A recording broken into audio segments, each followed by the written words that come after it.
has a piercing. Here are all of my husband's latest secrets. My latest piercing. Did you have any piercings prior to this new one? I didn't have any, and then I got 100 at the same time. All in the same spot. Same spot. Very, very small piercings. It's like a nipple. All on the Just nipple. like a bunch of little piercings all spread out in like a little dime-sized area. It's the nipple. But, When you walk around, it sounds like a ring of keys all the time. mhm, No, there are just so many that they can't even move. Oh, Right. it's so stiff. He's just wearing chainmail. Anyway, that was a sufficiently weird way to start the stream. Oh my god, it's been so long since we played Dungeons and Dragons. It has. Has it? Kind of, for me, a lot of my games were canceled this week. Time doesn't really mean anything anymore, you know? It doesn't. It doesn't. At all. It is kind of an illusion. So let's fucking do this. Last we left off, you guys had ventured into a hole in the sea.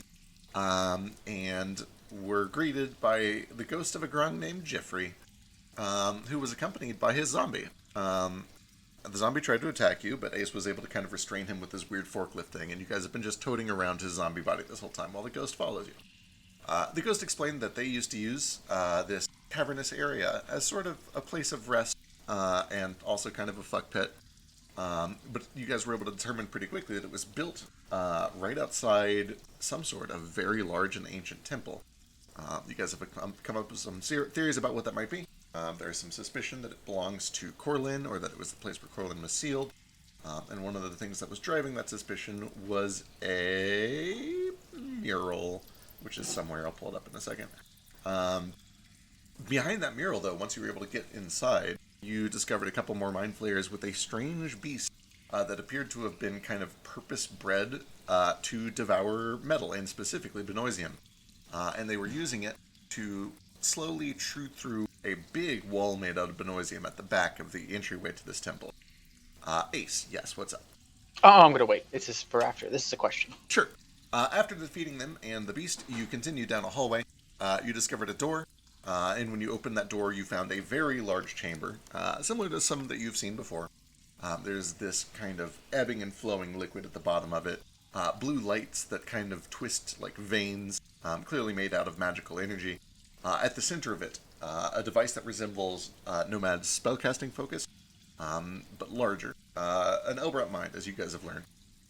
And looming over it is this mass of brain matter that has kind of wedged itself into an enormous construct of metal. It's got one hand on it, and it seems to be performing some sort of either ritual or draining the energy from that Elbrat mind. Although it did turn and look at you as you entered, and seems aware of your presence. And then lastly, you did spot that there is kind of a cord running from the Elbrat mind up to the northern wall. And I'll be right back just a second.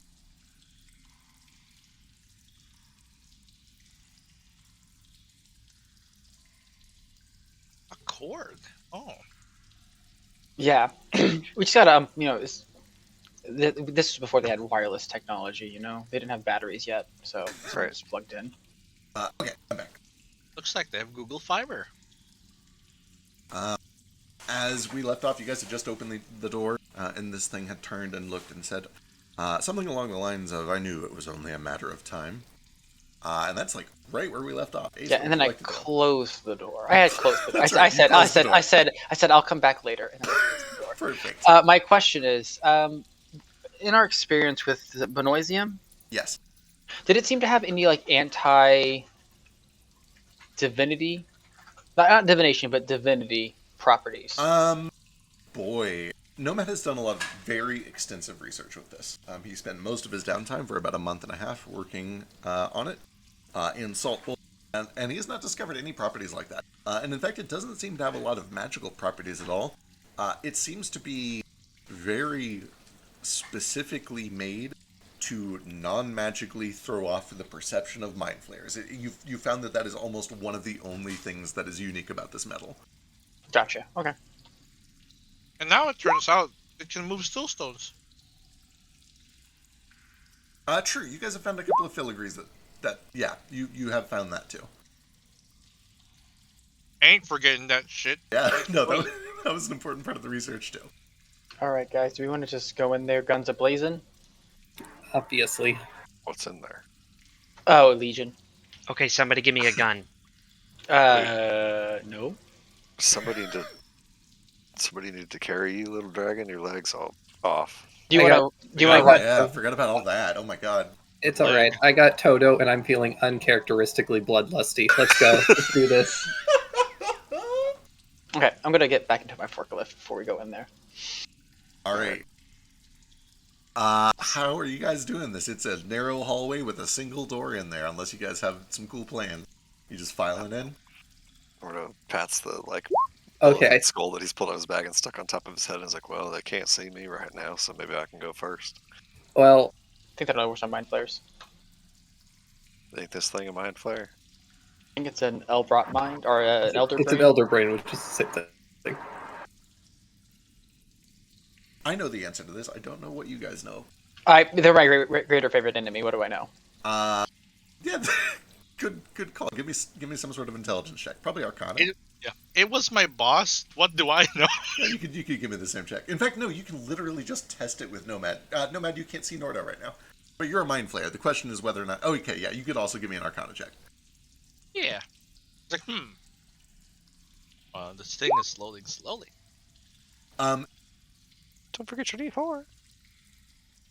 Sure thing. 23. I'm not proficient in Arcana. That's good for not proficient in Arcana. 23. Huh?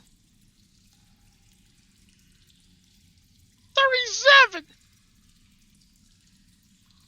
both of you get the sense that this will probably work on an Elder Brain or an Elder Brain. Sweet. Cool. All right, time to go in there. I will just say, guys, that I couldn't move my hunter's mark onto him in there, so there's probably some weird fuckery in there. I vote that we all roll initiative, and that determines our marching order. I'm already at the door. You're gonna roll first anyways. What's the orcish word for initiative? Oonga boonga, me first. I think this is reasonable. You guys can roll initiative and then position yourselves out here based on that if you feel like it. Because no one likes the stupid hallway. Oh no, it's clogged. I guess I'll do nothing turn. Agreed. Right. Vasco and I forget, can fly, so we can just I can be fly above too. the door. It- Yeah, you this can fly. is- Your forklift. This is a normal size. In fact, it's probably a little smaller than a normal sized door. They're not showing up. Oh, never mind. Don't forget D4s for everybody, D8s for Gale, Ace, Vasu, and me. D8 or D4? A D4 Oh, that's right. 'Cause and I a did. D8 for Gale, Ace, Nordo, Vasu. I forgot that I did some cocaine. Yes, and just a D4 for everybody else.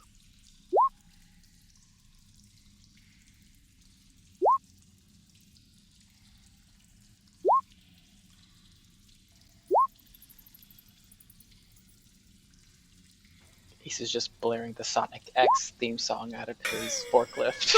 Do I only have a +1 to my initiative? Is that possible?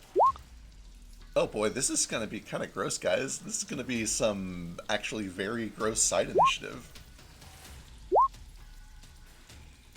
Who are these L's? Are these the losers? They are many. Couldn't possibly be Legion. Get it? Because of the L? Do you, I'm kidding. It's because he's a Legion. do you, I don't get it, Norda. Can you explain it? Really, Legion this is was- very bad. Legion's going like 4 times straight. Cool. This He does should know be that being interesting. straight is illegal this month, right? He can't do It's that. actually That's criminal. true. It is June, which means it is illegal to be straight right We're gonna have to call the police on him right now. Hands up, don't shoot. Hey, Oh, let's do wait. rollies. Look at all those colors. He's probably okay. Doubt. Can't be the I lab. win. Get out of fucking town. Gale Oh. number I win. 2 on initiative. I did it. I gotta kill something Fucking immediately. crazy. Alright. Let's get this shit started. Ace, what do? You pop the door open. I'm gonna fly in. I'm gonna try keeping as wide girth as I can, and I'm gonna fly up. All right. I can move 40 feet, so 40 feet. And I'm just gonna circle around. Yeah, this is basically like a hemisphere, so it would be about a 30-foot ceiling at the top middle, and then obviously that kind of comes down a bit towards the edges. As I enter the room, am I able to put my hunter's mark on him? Do you commit to your bonus action? I know I did it when I was at the door. Do I? I guess when I come in, do I feel different? Like, because I know I couldn't do it when I was. Just passively, you feel the massive thrumming of magical energy. There is tremendous energy within this room. Anything with my true sight? With your true sight, no. Nothing unusual with your true sight. Do I see like Actually, a you pink would force field? You would get a little bit. You do see around where this machine's hand is kind of cupped around the Elbrat mind. You do see almost like the Lich King's effects in Wrath of the Lich King from World of Warcraft, acclaimed game from Blizzard in the early 20s. Just little ghosts being pulled up from the Elbrat into the machine. You can see that he is actively siphoning what appear to be ghosts or spirits from the Elbrat mind. Is there like an actual field right here? Yes, this pink thing appears to be a field of magical force. It looks like some sort of a spherical or hemispherical force dome. Oh, does it look like an impervious dome? Hard to say. You haven't seen anything try to go through it. I know, but I have it. I actively just used one like 5 seconds ago. Does it look like mine? Look like you're what? Sorry, what did you? My use seconds forklift. ago? My forklift has the. Oh, gotcha. No, it looks very different. It appears to be it looks very much like what you see here. It's got little speckles of energy that are kind of just holding a bubble in place. All right, I'm gonna try to dip in, and then if I can, and I'm gonna not too close to him, and then I'm gonna try to see if I can move my hunter's mark onto him while I'm inside this bubble. All right. You begin to dip in cautiously towards the bubble and disappear.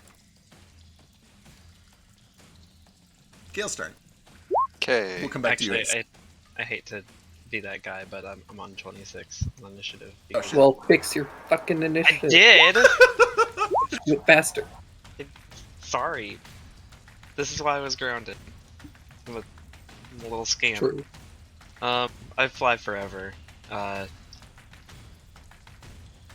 Actually.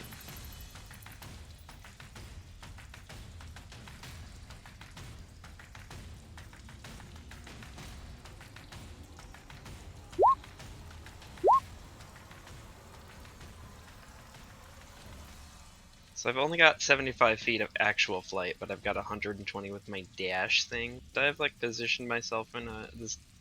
Is this a? You could have hallway positioned that I can yourself dash ahead of in? time for this. You guys were like ready for a breach. You can do it. Yeah. Okay. So I'll dash, and then dash in. Oh, real quick while you're doing that, Ace, you were still in the forklift. Did you still have Jeffrey's zombie with you? Oh yeah, I brought him with me. Sick. Excellent. They too disappear. Is Both is the- my Rory still active? Both the zombie and the ghost. And that's a great question. I'll go look. But continue your turn, Basu. Wait, who else disappeared?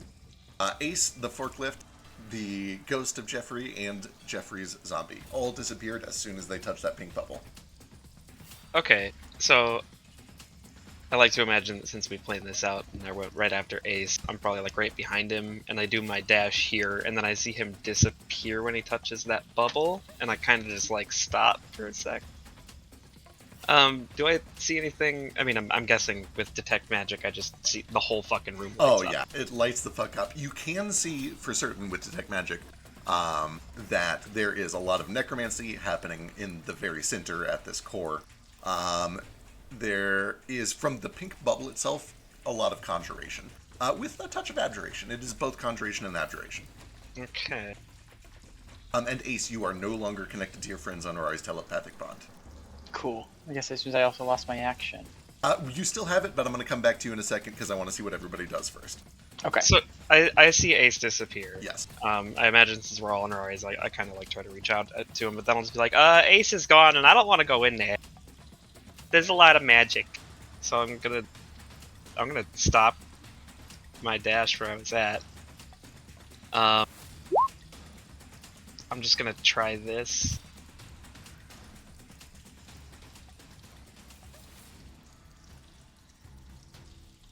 Hang on, I forget which tab it's in.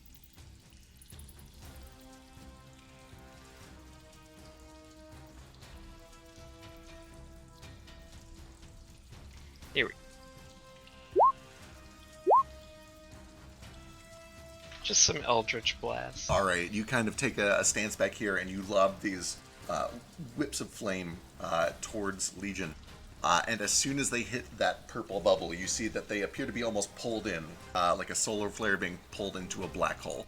And they appear to not go any farther than the limits of the bubble. Interesting. Can I see through Ace's eyes? I was actually just wondering the same thing. Great question. Does that have limitations? Apparently not. Apparently not. What is... Okay, hang on. I'll look while Vasu's finishing his turn. Yeah. Just kind of step off to the side of this doorway and bonus action teleporter. Excellent. Good call. Gale is up next. Hey, maybe don't touch that bubble.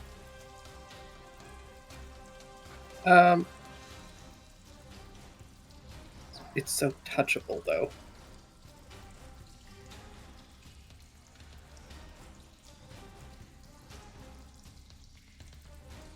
So it's just the pink bubble that caused him to disappear, right? Seems to be, yes.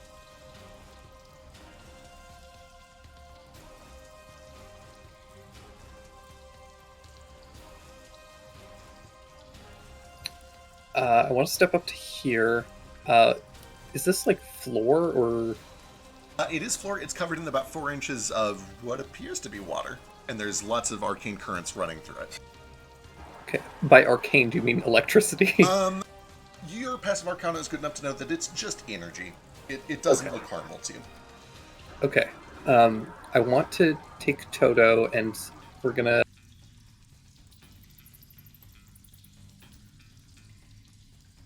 just kind of skirt around the edge here, and I want to watch Legion and see if his body seems to rotate correctly. Like, is this pink bubble just like an illusion that's projecting something, or is there actually something beyond that? I like it a lot. Give me an investigation check.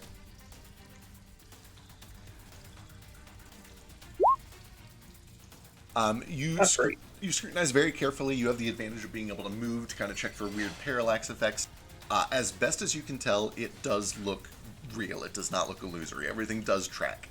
And you can actually even see one of the things that kind of reaffirms that for you is... Ooh, double checking a thing. As you move, the the arcane currents in the water do kind of react to your movement. They kind of get whipped around by your Toto's feet going through it. And you can see that some of that whipping motion, some of that disturbance does carry through the bubble and inward, which kind of makes it feel like it is contiguous. It is all in the room, that the bubble is not an illusion. It is some sort of like projected field or something like that. Okay, and that water is going through the bubble? The water, with an investigation 19, it does not really line up very well. And in fact, you can see that it seems to like ripple out towards the pink bubble, disappear, and then kind of ripple back out of it a moments later. Almost like it is phasing into a different area and then coming back. But the arcane energy does not. Okay. Can I tell from that how much distance seems to be like Ooh, sucking up? boy. Like, am I seeing like an inch of space between where the ripple stops, but it looks like a foot has actually Sure. gone because of the way they've lined up? Yeah, with a 19, it appears to be a very thin area, like probably half an inch of transition period. Okay. And they both seem to line up like it actually still only passed through about half an inch of space. Yeah, that sounds about right. Okay. Last question, I promise. Was there a cord on any of the other Elbrot mines? No. You just know that because of your Tinker's tools, you studied them carefully. This cord does not match what you've seen elsewhere. Alright, I'm gonna shoot it. Excellent. Give me an It's attack different, and I don't like that. roll. That's the spirit. We'll make an American out of you yet, Pookie.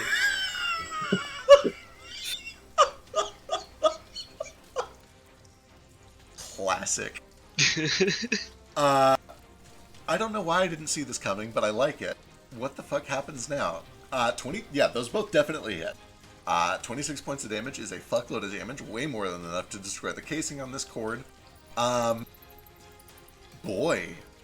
The cable is exposed, and electricity shoots through the water, and you die. No. There's no electricity running through this. Fuck, man, what is this? Okay, hang on. I need to think very carefully. The casing for sure blows open. 2 holes are riddled through it. You can see that it's made of some sort of a soft metal. And it blows open. Inside, it appears, even from this distance, to be hollow, maybe 3 inches in diameter. There's no copper running through it, no wires like you might expect, no fluids that you can see. Although you do see that some of the water begins to kind of bubble into it and spread through it, like it was empty and now water is kind of draining into it. No immediate changes, other than that you've destroyed this and that water seems to be rushing into what was, as best as you can tell, a hollow pipe. Interesting.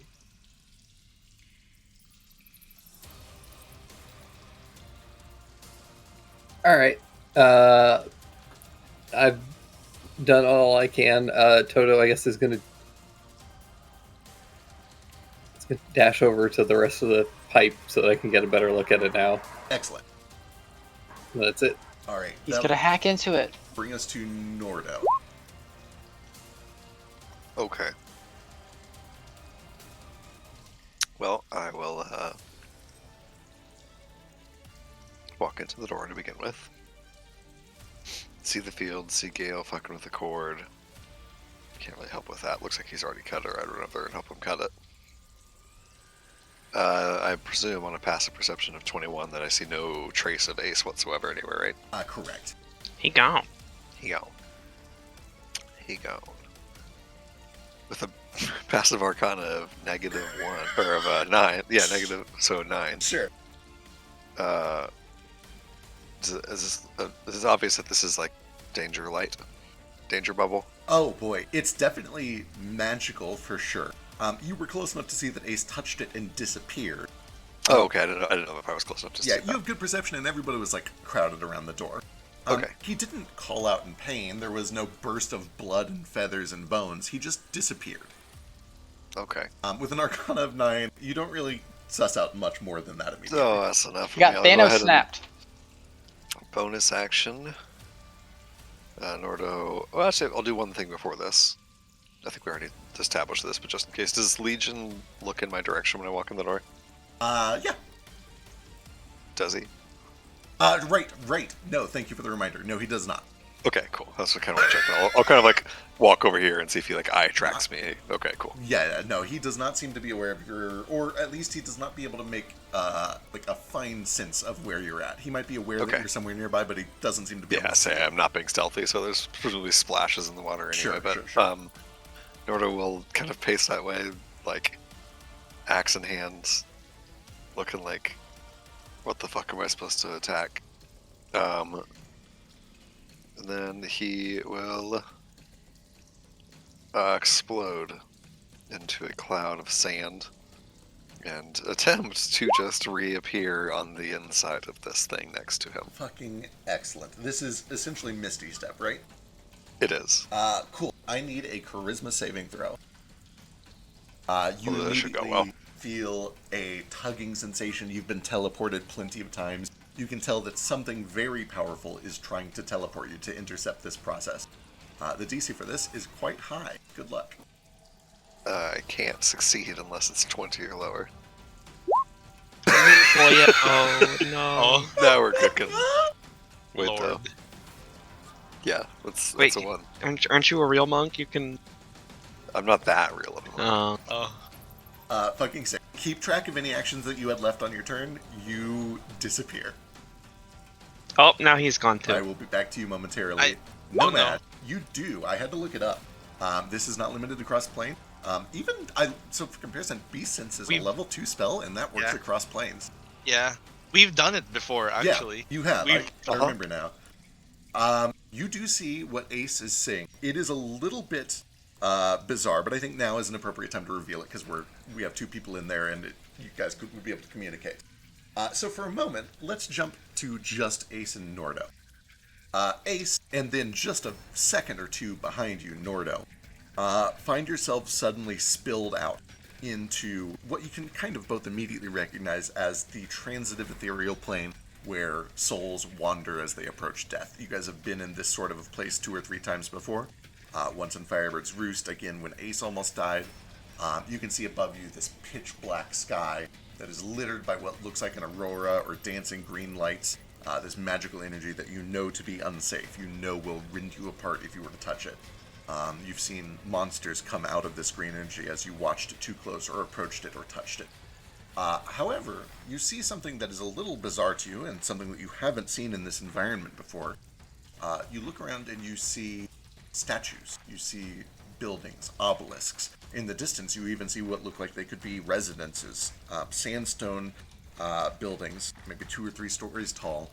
A temple off in the far distance. What appears to be sort of a almost like a central market area where 4 roads intersect off maybe a few hundred feet. But where you stand right in front of you are a number of pools of water. They shimmer like quicksilver, like glass. You can see reflection almost perfectly in them, despite the fact that they seem to ripple and wave like something has just come through them. And looking down, you can even see drips of this kind of quicksilver, this mercury, roll off of your fingertips, off of your ankles, down to the ground, and then magically crawl their way back towards the pool. What do the 2 of you do? We actually have like a thing we can see. Let me see how much of this I could show. Yeah, probably. I scan for danger. Any Yeah, danger. I also have 100. I still have my tree sight. So can I see out of this plane and into the material plane? I'll tell you what. You guys both have really good perception. Give me perception checks. See what you can see.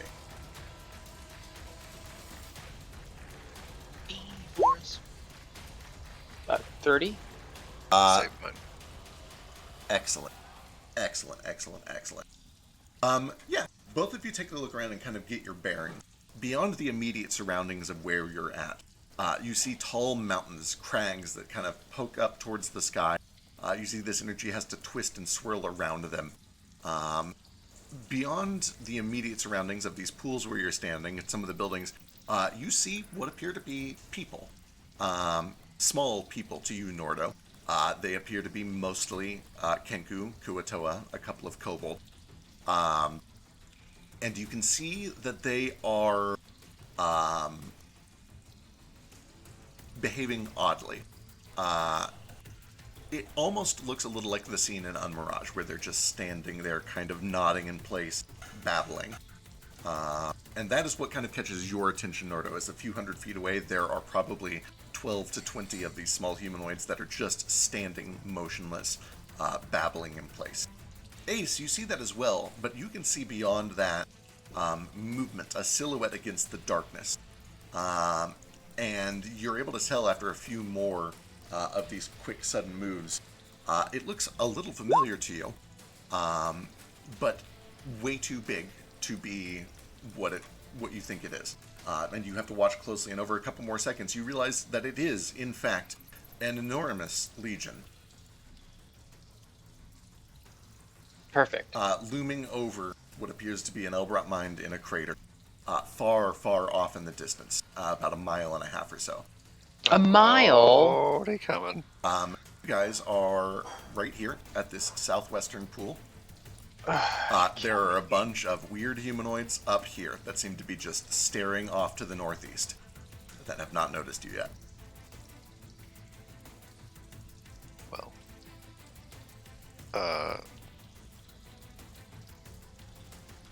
How many so as feet are in a mile?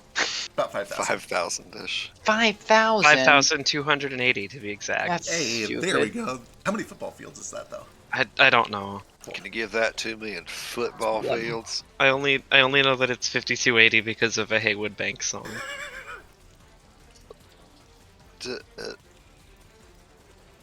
Is there a shimmering pink field behind me by chance? Sure. A Is shimmering pink football field. Well, gosh. Do you know what the fuck this place is?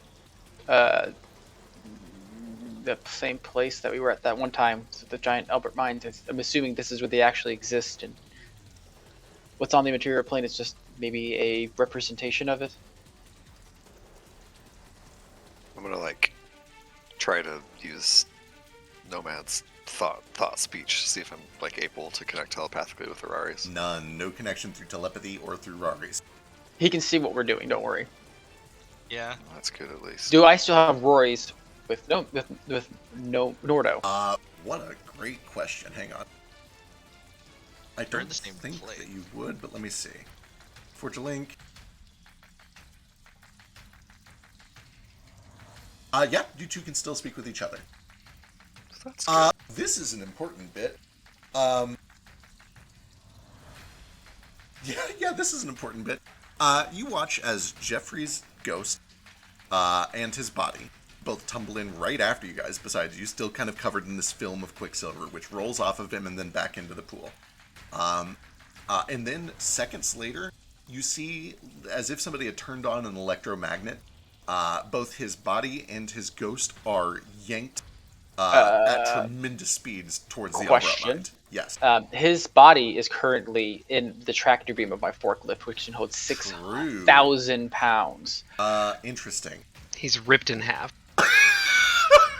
It's a tractor beam. It's not like it's like ropes. It's just like a magical. Actually, sorry, it can carry up to 12,000 pounds, but then it would start to buckle. You do see that his ghost just goes flying. His body is being tugged in that direction, but it wouldn't break free of it now. Could I put it in neutral and be pulled that direction? Yeah, absolutely. Do you want that? I'm going to bonus action turn on my dome. Okay. And then I'm going Wait, to let put me it. grab on. And then after he grabs on, I'm going to put it in neutral, and I'm going to fly.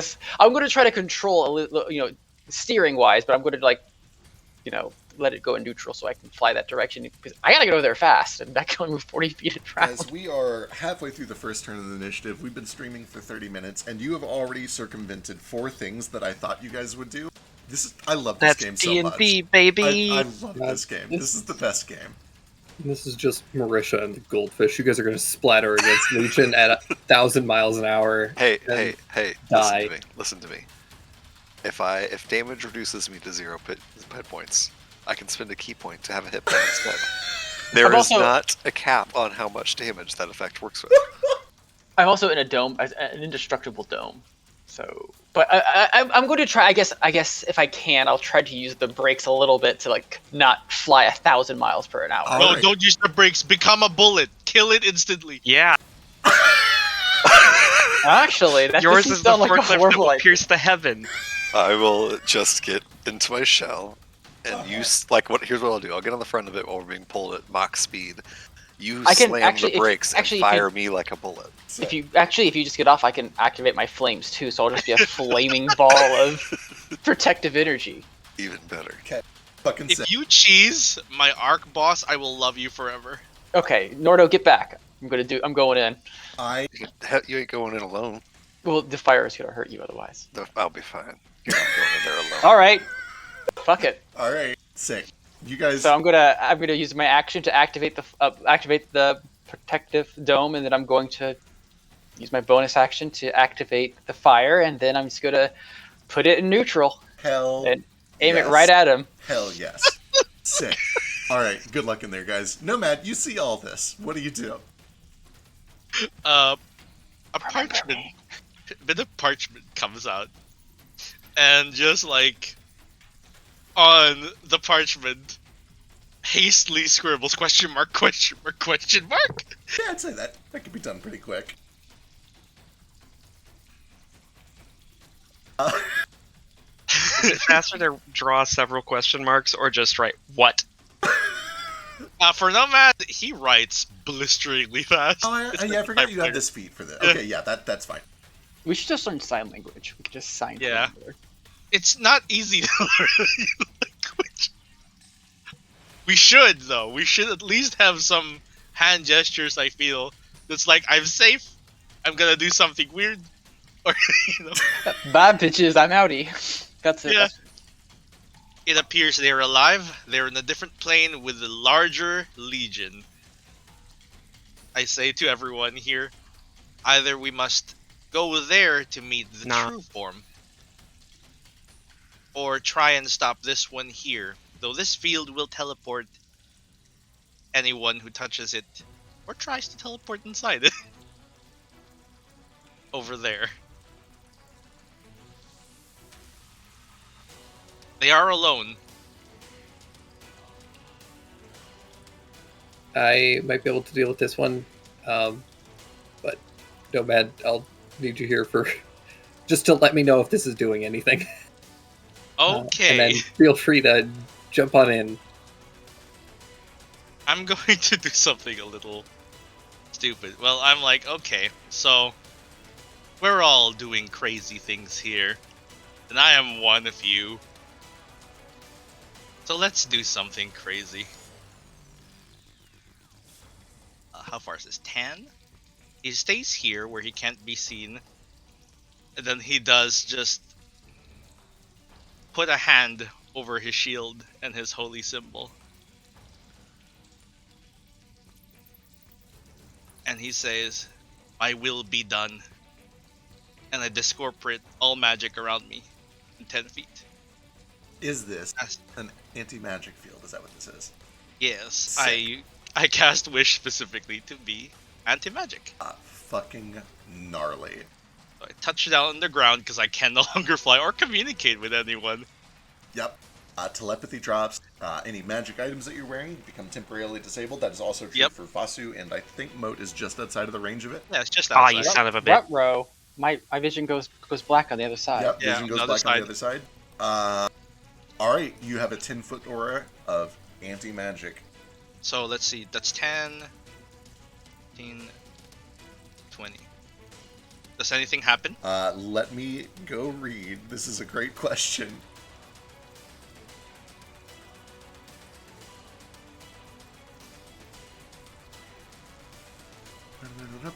If you're not really here, then you will be shunted back or removed from this area temporarily. Except those created by an artifact or a deity. Are you a deity yet? He is not. Okay, cool. The This is race getting influence into continues, bitch. Let's go. Further can extend in. Metal travel. Temporarily work. Okay. Portal temporarily closes. Okay. Oh, let me see. It's like 13 mana to do this? Fucking holy shit. I was collecting my stones. But those are gone for now. Fucking delightful.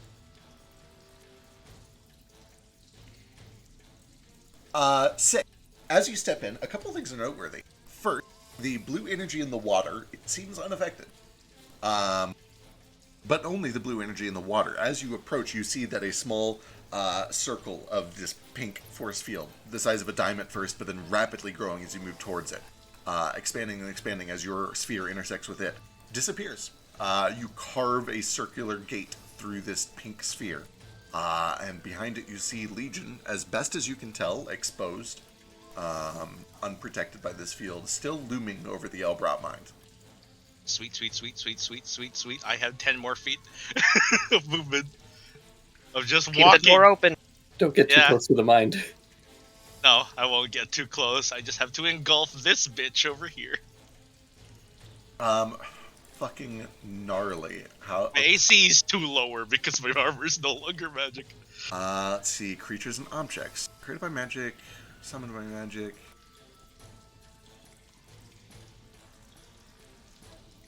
Magic item. Okay. Sick. Fucking gnarly. As soon as you approach, you can see that although he was already kind of standing mostly motionless to begin with, as soon as your magical sphere overlaps with the metallic part of this enormous construct that has been built to serve Legion, you see that it locks up and kind of just buckles into place. It kind of drops down onto one knee until it just is caught. And it appears that you've at least, you've disabled the metal part of this contraption, yes. The construct is no longer functional. More magic. Fucking sick. Anything else? No. Uh, I'm almost drained of mana. Awesome.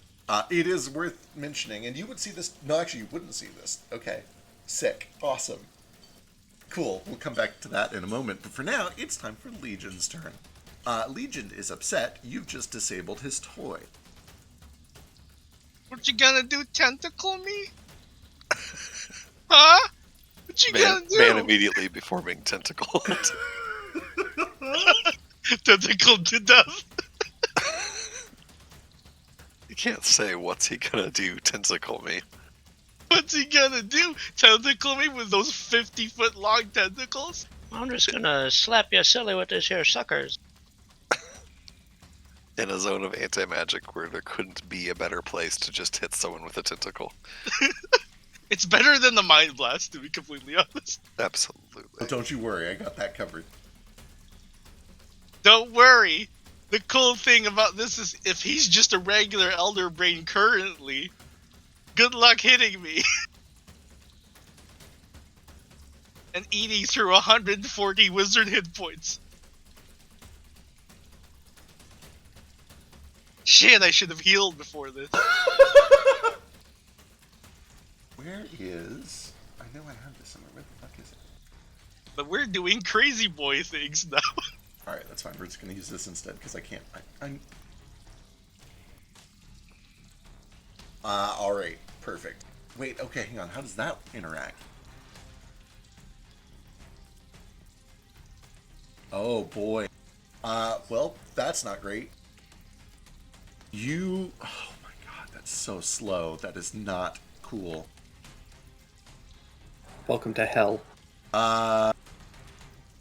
What's so slow? What are you talking about? Yeah, he's gonna have to dash. Okay.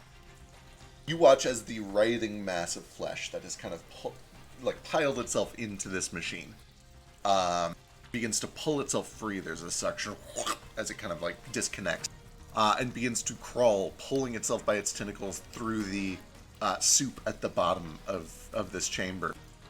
It rolls off down to the side and then crawls using most of its movement until it gets out. And then it begins to hover.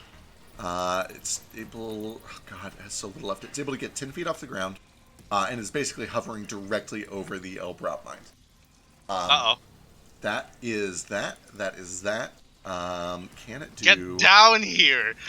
It has none of those. It can't do that because that's disabled. It can do that, but it has no valid... Oh, well, no, it couldn't target Gale because the field is in the way. That's fine. I think he's going to try this instead. Yes, that's obviously the right choice. You watch as he begins to hover in place. He begins to be engulfed by more energy. It looks kind of pinkish colored in nature. It's kind of similar to the field that's been generated, but it is distinctly a different magic effect. You and Gale both have high enough passive arcana to know that it is not the same. It just happens to be pink. Also, do I know where this pink effect is coming from? Boy, passive arcana? What's passive? Or passive investigation, either one. Passive Arcana is 27. Sorry, 28. It seems centered on the Elbrot mine. It is not... It's a little off-center if it was supposed to be centered on Legion or the Construct. It seems to be coming from the mind itself. However, he is now sitting directly on top of that, and he seems to have done something that puts a little film of magical energy over himself. And that is all that he can do for this turn, which brings us to Mo. Boy, I just sure don't have a lot I can really do here. My movement gets me right here. Yeah. This is just like an inert construct in front of you right now. The actual fleshy Nomad bit. looks like he's gonna climb it, by the way. I was gonna say, if you're not going to, I'm going to. Get in! You seem better suited for that. You have a piloting check, right? You can do it. Get do into actually. machine mode. Get into machine mode. Most Yeah, machine. yeah, you're right. I'm gonna dash and start climbing into this thing. Get into robot mode. Oh, Get in the God, robot. I love this so much. I'm As- going to move away. As you climb up into the back of this thing, it's easy enough. You're very athletic. You can see that there are. It's like a trypophobe's worst nightmare. There's like sponge holes, like 20 of them that are kind of just spread out in a weird pattern that it looks like tentacles or appendages are meant to reach down into and kind of just lodge themselves into place. Take off your pants. You need all the I've appendages only you got need. one. You can You still only- kind of feel this squelching slime where it's clear that this Legion brain just pulled itself free from this. You can also tell that inside there are sheets of golden rings, and there's like a magical hum. Well, I guess there wouldn't be in the anti-magic field. But it definitely looks like they don't serve any mechanical purpose, being a blacksmith. It looks like they are probably magical. They look fancy. What would you like to do? Boy, this whole thing is in the anti-magic field, right? Correct. I know exactly what I want to try to do, but I need to cast. Don't worry. This is going off once people are inside this big field. Well, I had to dash to get here anyway. I think I'm good for now. I can't really. I only have two hands. You got 2 hands, 2 legs, a head, and if Yeah. you unpants yourself, do you have a tail? Are you a tail guy? I'm not a tail guy. Moat, how many holes do you see? God, the most as Too many many. holes I've ever seen. You I want- yeah, you I don't want, have an tag action. somebody in? You can double team. Yeah, I need help up here. I start. Oh my just, god, like, you're gonna Jaeger it!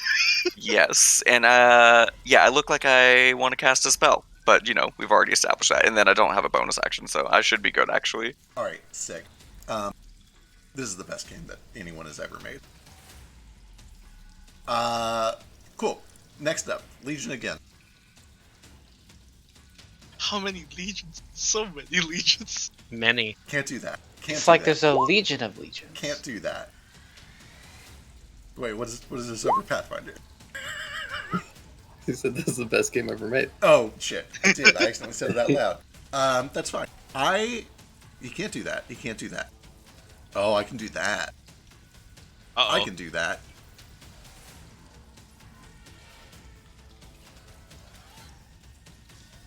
Yeah, let's do that. You guys have all seen Mirror Image. It's a pretty low level spell, and Blur. What you see is similar to that, kind of like a displacement effect, similar to like a Displacer Beast. You can see that he just kind of goes blurry, his form wavers, he looks like he has taken on some sort of an effect to make himself harder to target or hit. Boo. Can someone pull him into my anti-magic field? Okay. I do need to just point out Raz is sitting on my lap and sneezed right when you started that sentence. So I thought you said meet rampage, and I was like, that is the coolest spell I've ever heard Meet of. rampage. Then I realized you said mirror image. Love it. Alright, fucking sick. That's all he does now, and then he moves on to his next turn. And then his next turn after that, I can just take 2 turns back to back. Gee, Legion. How come God lets you have 2 turns? Yeah, okay, so I think the next one he does is, he closes his eye, or his eyes. Actually, I don't think Elder Brains don't have eyes. No, they don't. Yeah, he's just a brain. You just see a beam of light, this holy energy, begins to kind of softly wash down on him in a little cylinder. Nothing happens immediately. And then finally... He's buffing himself with every spell in the game.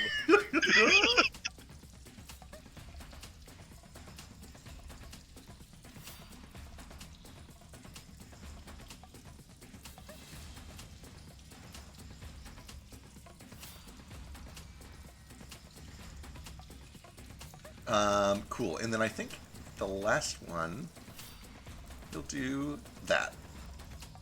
Okay, sick. That is all of his turns. That brings us back to the top. I snort out. Cool. There is a 10-foot radius flaming ball just flying careening at. towards this thing. The bullet. Also, Nordo, if you wanted, you could probably have gotten in the cockpit. So It's too late. If he dies, he did what he loved doing, being a siege weapon. being a siege weapon indeed. First things first, if there's any damage that you need to deal to Nordo, go ahead and roll that. Okay. I think it's just he needs to make a save first. Oh no, he just takes it. Any creature ends their turn or enters within the first time on a turn. Okay, excellent. Then yeah, So you two begin hurtling towards this legion in the distance, and as you do, you get a better lay of the land. You can see that there is indeed a great crater that seems to be carved out of the earth, and in it you can see the top of an Elbrot mine, although it is enormous compared to the one on the material plane. It looks like you could probably fit at least 9 Olympic-sized swimming pools on it. yeah, I'm just blaring Sonic X. Fucking sick. The next thing that you can see is as you get closer to this projection of Legion, it... Oh, wait. Oh my god, hang on. Oh, fuck, you're right. Is he gone? Because he's no longer in his... No. Oh. No, I had killed you both because that was a demi-plane and it's now closed. Oops. Whoops. Suppressed. Don't worry.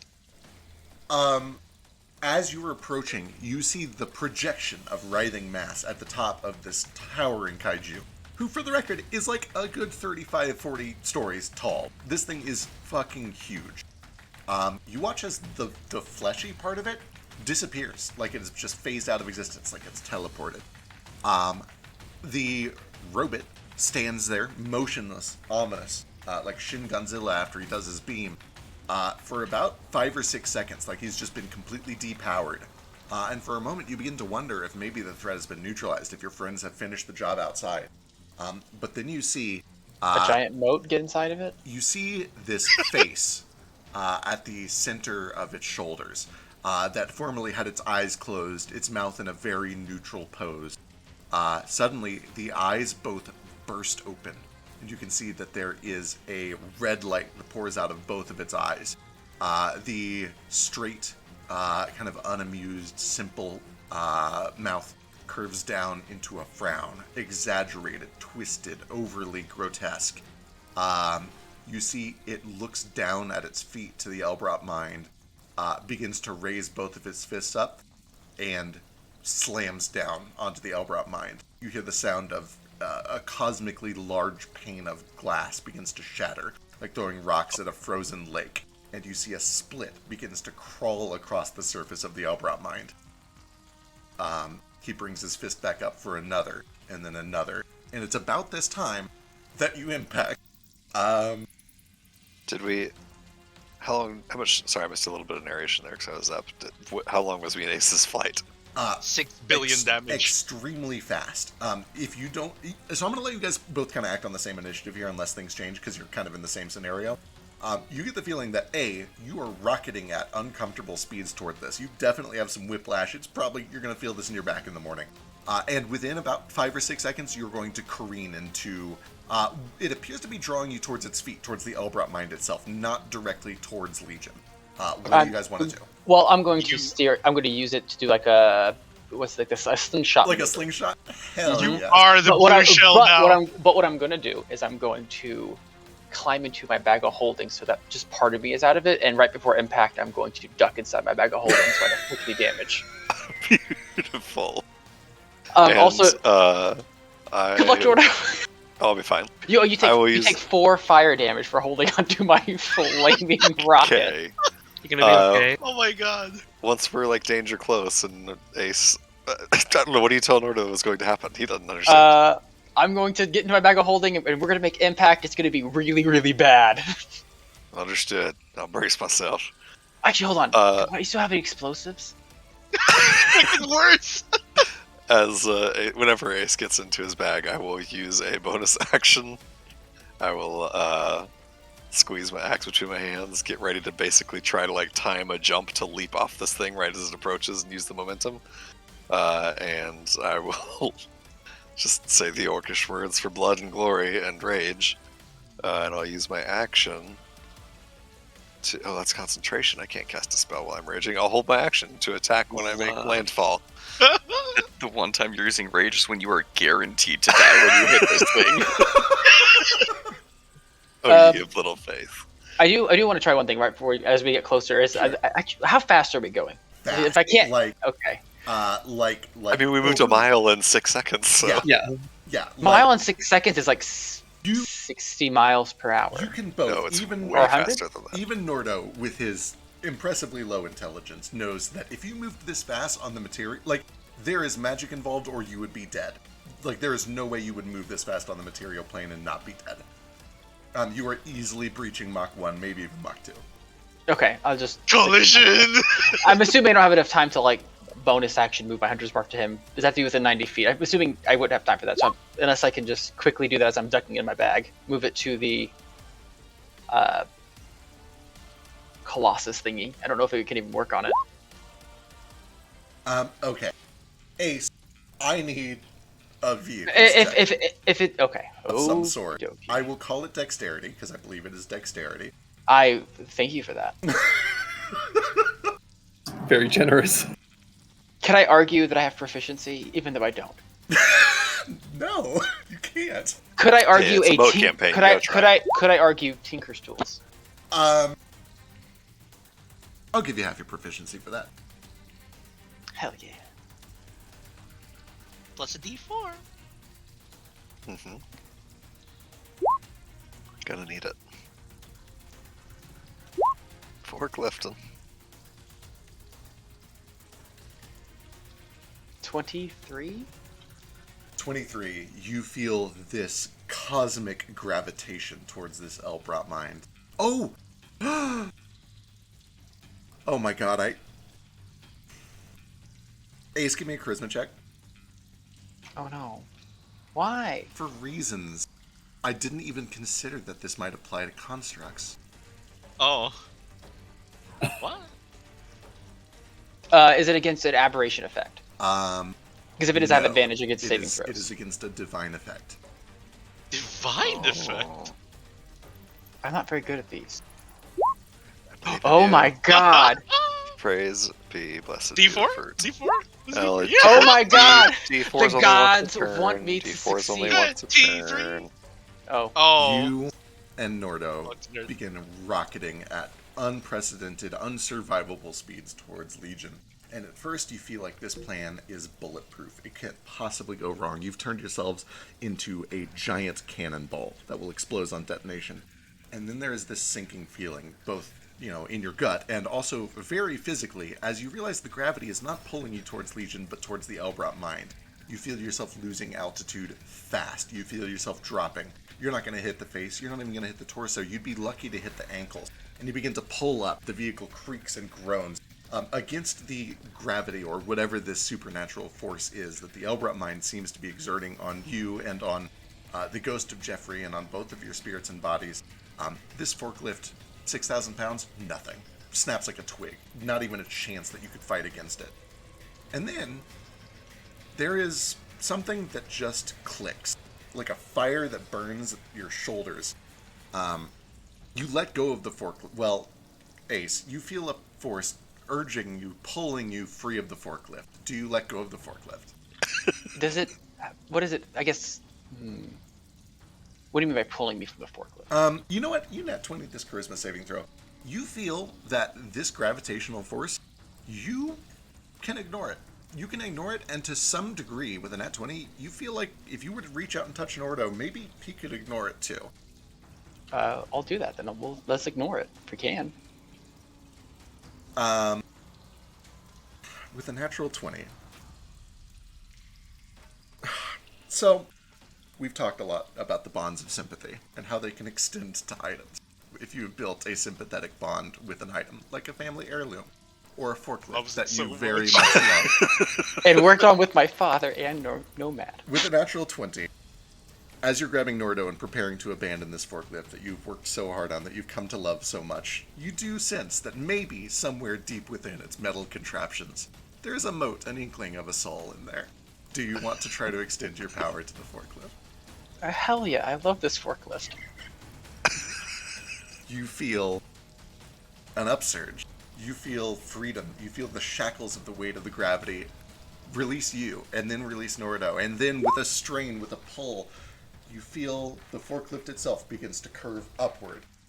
Jeffrey rips free. There's nothing can be done for him, and you see that he's drawn down into one of the cracks that has been formed in the surface of the Elbrot mine, and he just disappears into it. Somewhere within the Elbrot mine, you assume that his soul has been taken to wherever you've met with these other undead.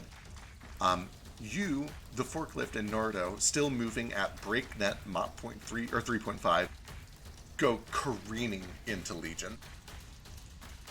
I am going to climb into my bag of holding at the like. All right, probably a good call. Yeah, there's no reason that you wouldn't both. Okay, the construct, Nordo, the forklift, and Aces, who's in the bag of holding, each take. If I can, whatever this damage is about to be, I will use my reaction to get into my shell and use my shell meteor and reduce it by 55. Absolutely. I am a firm believer that 20d6 is a firm cap on terminal velocity. You guys are moving much faster than terminal velocity, so I'm going to exceed the cap here. Of course. Oh my god! We're moving like twice as fast as like Oh, a way, jetliner moves at You're way over terminal velocity. full cruise. Yeah, it's like We're flying an airplane into a brick wall. You resist bludgeoning at least. I resist bludgeoning, bringing it down to 77, and then I take off 55 of it and take 22 points. The forklift is in a sphere of invulnerability. No, the forklift itself is not. The forklift is going to be destroyed. Oh! The dome does not protect the forklift. I love this thing, but it was. I like can be to rebuilt. imagine. I like to imagine that you connect with the apparent soul in this forklift just long enough for it to tell you "I love you" in like Gilbert Godfrey's voice before it shatters on impact. He also hold on. At the very end of that flashback where you built the forklift, you Plus 6 unveiled fire the name. damage.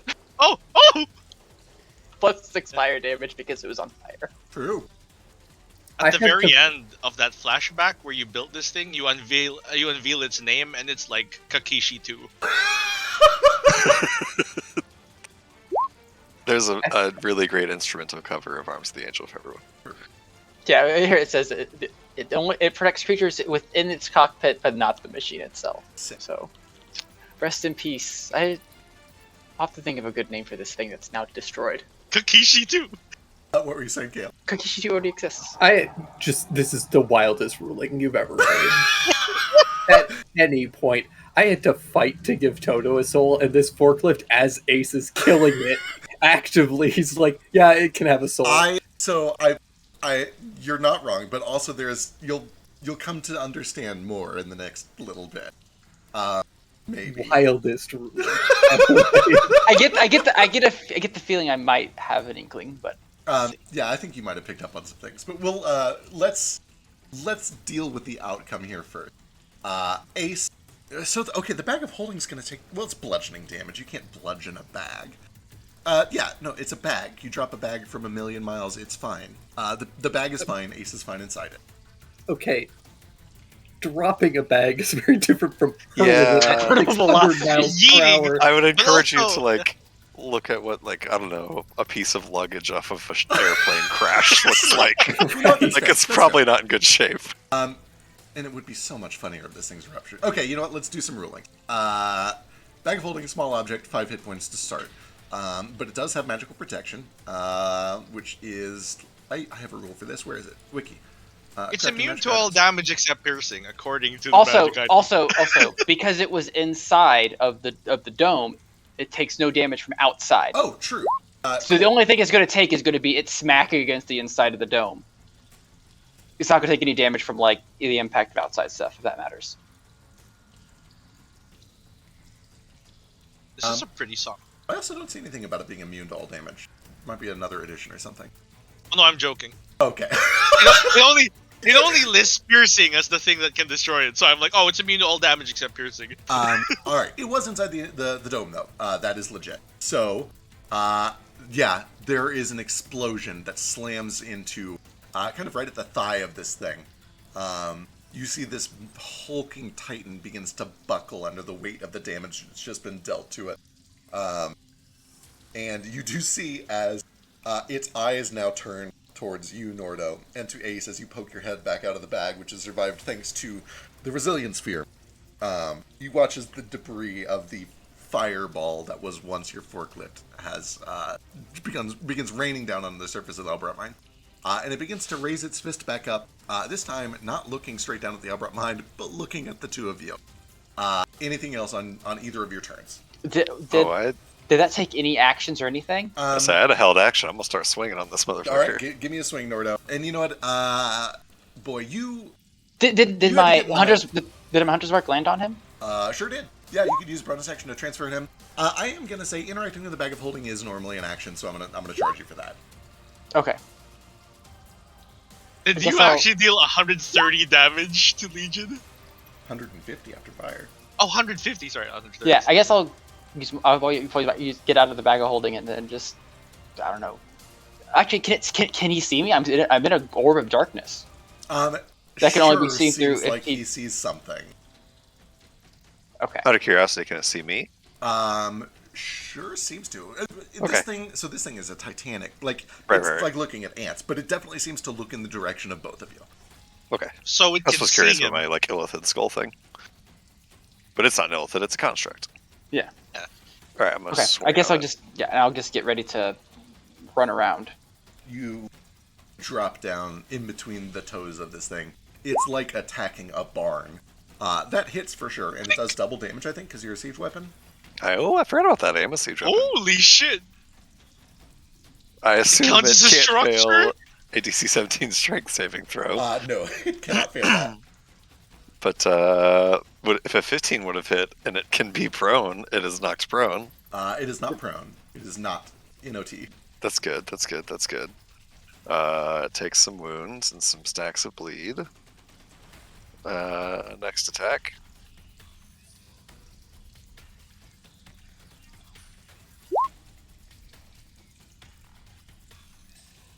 Guys, this has been a wild turn.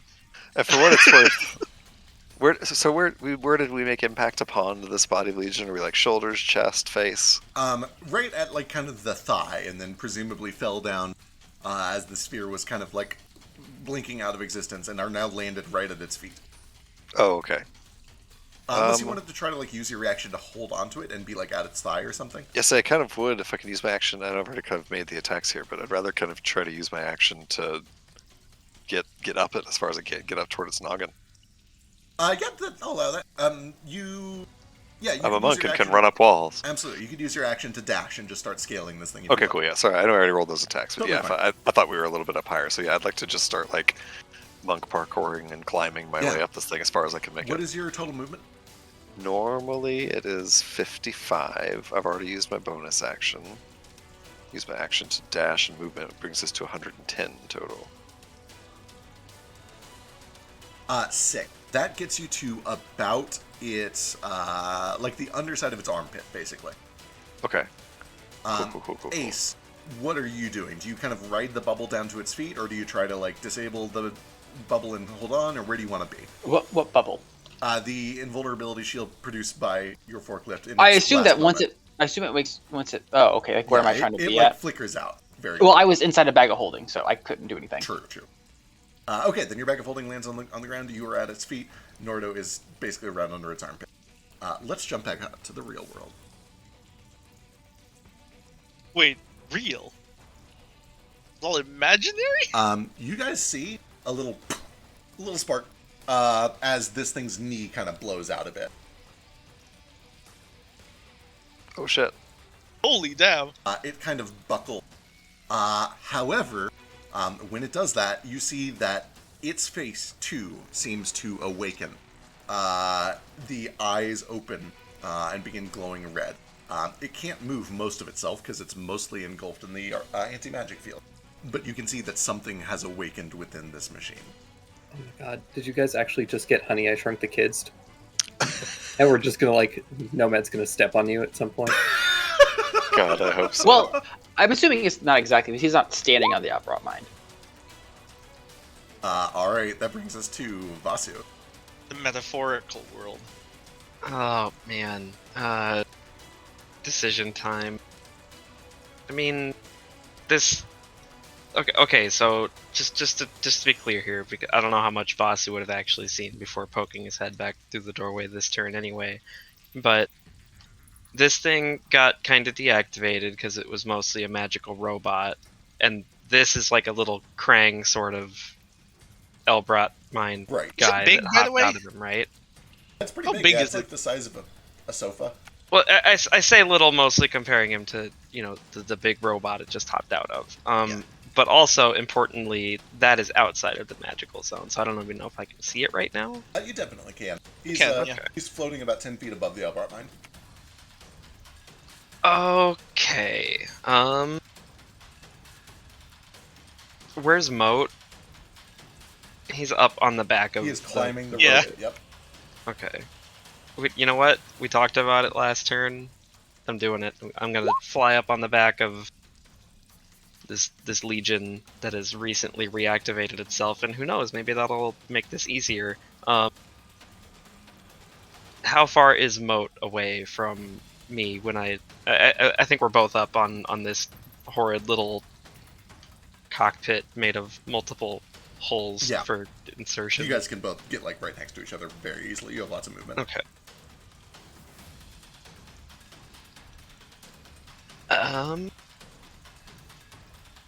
I don't know if I have like a particular spell or anything for it, but I just want to kind of reach out both to Legion and whatever soul or semblance of a soul or whatever it is that just awoke in it enough to at least make it look pissed off, and also to Bjarl and the Ryujin and whatever other elemental beings I have living in me that I might have forgotten about. And I'm just gonna try to like connect all of our keys together and try to like take over this fucking All right. Legion robot thing. Give me just a wisdom check. Just a wisdom check. Just Okay, just a wisdom check for now. that's pretty good, I guess. That is very good. You immediately encounter a number of things. First, you feel no key flowing through this machine whatsoever, which makes it a little difficult for you to interact with it at all. Second, you realize you're still in an anti-magic field produced by Nomad. If there is any magic that you can connect with this, or try to channel a soul or yourself or Moat or any of your elemental power into, you would need to get out of the element or the anti-magic field to even have a shot at it. Inside that field, you cannot do anything. Just to kind of cherry pick a little bit, how big is Nomad's anti-magic field and how tall is Legion where I'm standing on its back? 10-foot radius. I believe he's down at the bottom of it. I would say that if you like stand up straight, your shoulders would kind of be out of the field, but it does mostly engulf the machine itself because it had to buckle down when it was deactivated. Yeah, that's fair. Was that like a main action to try to do that? Because it failed and because you rolled high, I'll say that you'd be able to figure out that it wasn't going to work with a bonus action. Okay.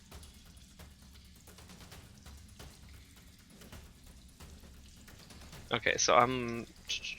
Okay, I've got a 15-foot thing. Can I hit the little, not the little, the sofa-sized Right. Krang down there with my Arumi? Potentially. Oh yeah, with your Arumi? Yeah, for sure. There's no magic on that shit. Yeah. Just make sure if you have any like +1 bonuses or whatever, you turn those off for this, or tell me the it's difference. +3. Can I climb up on the shoulders of this thing enough to be You out can of literally fly Yeah, if out you- and then fly back I was in. gonna say, Yeah, I'll just do that. So you- Okay, yeah. If you fly up a bit, you can get out of it. You can even have full magic, yeah? Yeah, You're I was gonna outside. say I think I've got plenty of movement. So in here on many. this You're turn. a monk. So yeah, I'll fly out of the magic field enough to hit him with these two. Hopefully. Nice. 23 and 27, or rather 23 and 19. I think those both still hit. Hang on, let me double check. One of them has an extra lightning damage, right?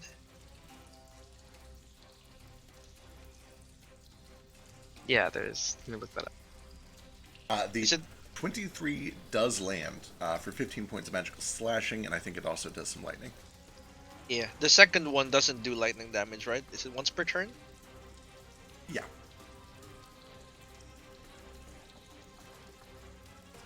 Still 7 plus 9 on the 27.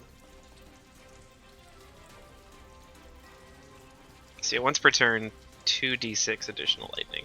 Yeah. That's what the 2d6 is there, right? Can you stun? Oh yeah, it looks like it's already built into that. Yeah.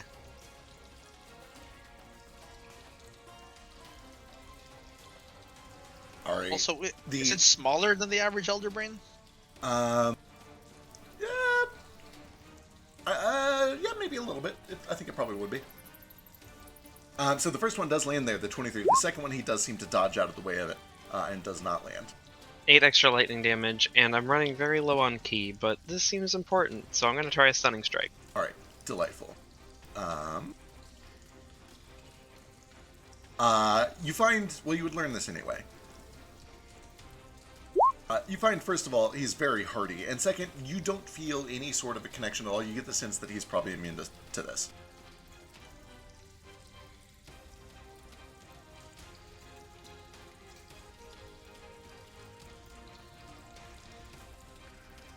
Anything else?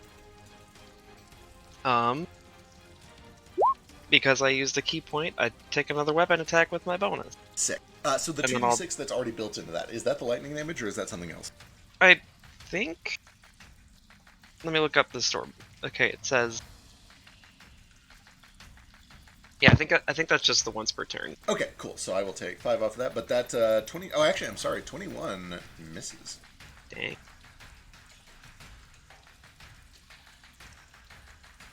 You can add a key point to With make that it said, hit. one of these slashes does land. You see bits of kind of brain matter gets chopped, begins to slice down, lands with a splash in the pool. Anything else? No, I'm just gonna duck back into the anti-magic field. Alrighty, that'll bring us to Gale. I'll touch down back on Legion and help Moat try to take it over however I can. Cool. Because that just seems cool as fuck.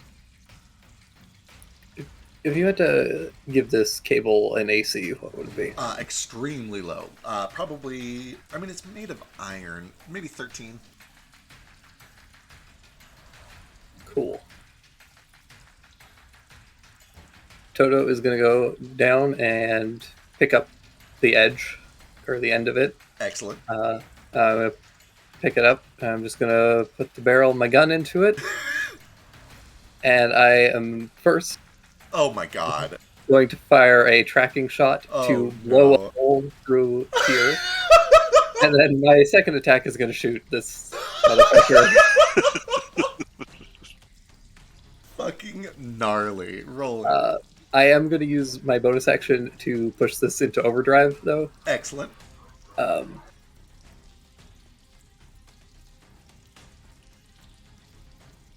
First, I do need to make an intelligence check to see if this even will track through 2 of them, I think.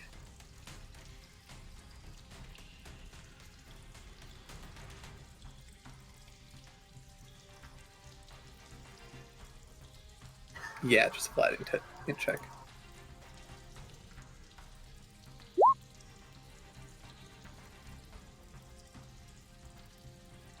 Alright, first one fucks up. Then you can tell me how that messes up there. Okay. I mean, it goes into the pipe and it bounces a few times. I can't.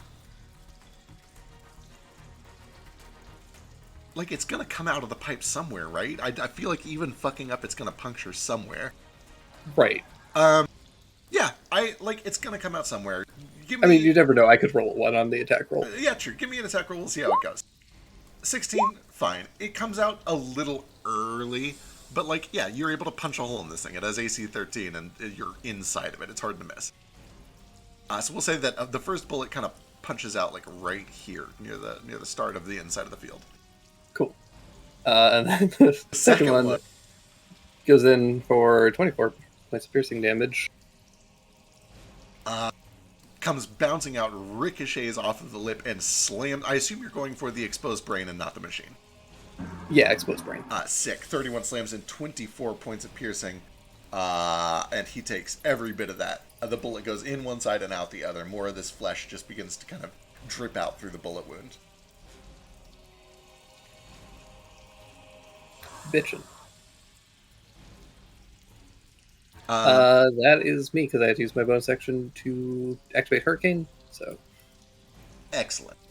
Alright, that brings us to... Importantly, my bullet did seem to go totally through that. It did. It field. seemed that the shielding of that cable seemed to make it bypass the pink field. Hell yeah. Alright, this brings us to... Nord already took his turn inside there, so that brings us to Nomad. Okay. Oh wait, that was a red. That was just. Yeah, I was just action, ready to action. You're right. Sorry. Then yeah, jumping back to Nomad or Norda real quick. If you don't mind. Yeah. Okay, how far am I from, like, the back of this thing's head if I were to do some, like, Tarzan monk shit and swing around and climb it? Let's see. If that is 45, then that is about 120. I would say, up 40 over 110. Oh boy, need some Pythagoras.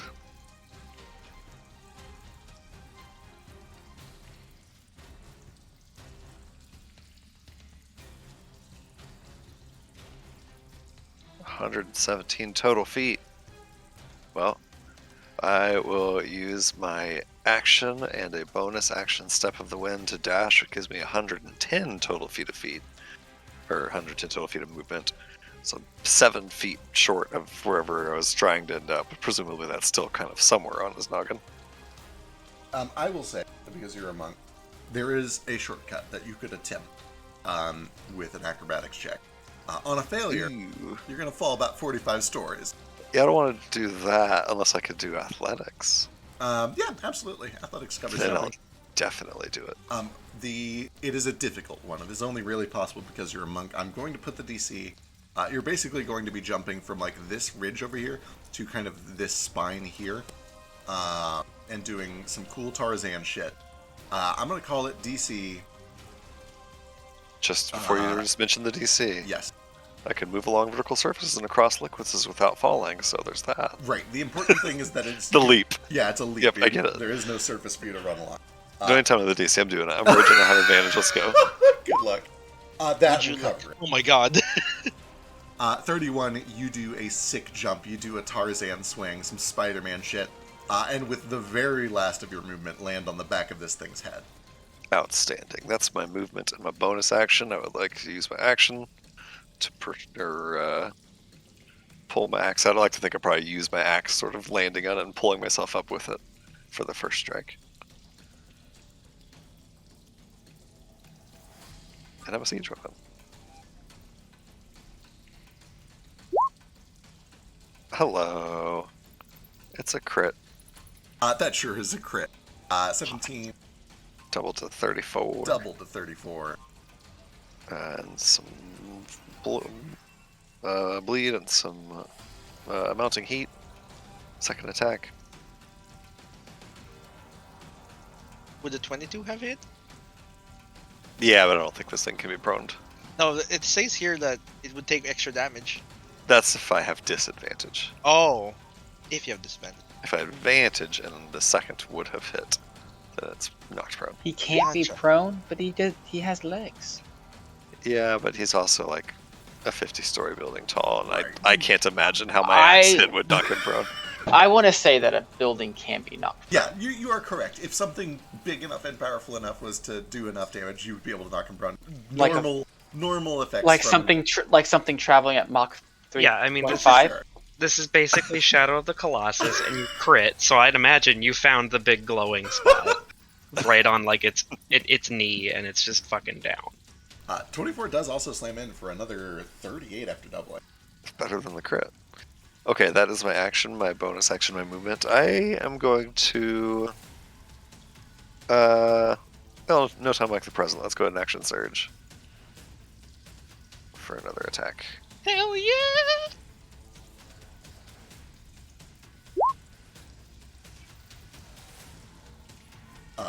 Hit again for another 34.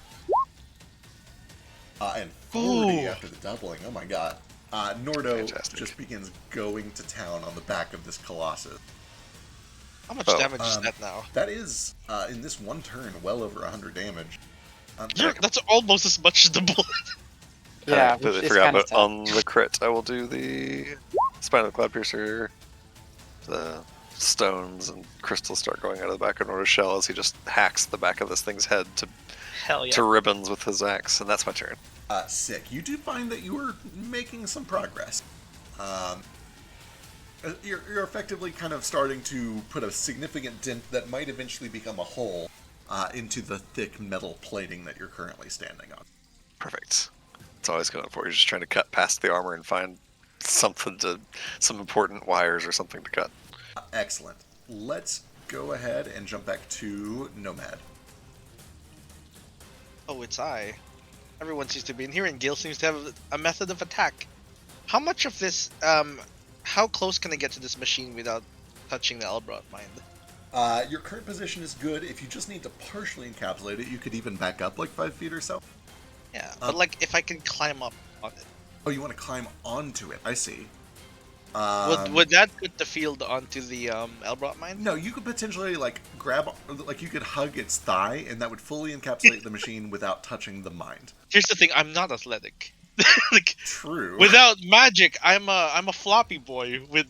That is true. terrible no climbing levitation, skills. no athleticism. I got nothing, no grace. So what I'm going to do actually is see my two friends on top of the machine, see Moat ready to do some shit, and then I put my faith in both of them, and I turn off the anti-magic field.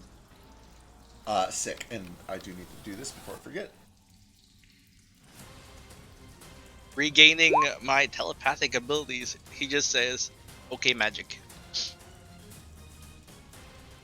That's a free action to drop it. Moat's bleeding. Oh no, wrong person. Ah! Oh, you attacked Moat! Leave Moat alone! You just see a tiny little Nordo just hacking away at Moat. Alright, you drop the anti-magic field, seeing that Vasu and Moat have some plans in the works. And you can see that this thing immediately springs to life. Can't do anything yet, but it does definitely seem to activate and seems upset. Yeah. As an action, for let's see what I want to do. Wall of Force, making a dome around the Elbrot Mind. Excellent. Delightful. As you begin to cast the spell, Legion is going to attempt to be a bastard.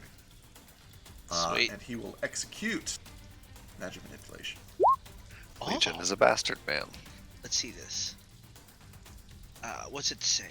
He needs to make an Arcana check. What is your spellcasting DC? Currently, with my magic back, 20? Yeah, 20. Oh boy, good luck.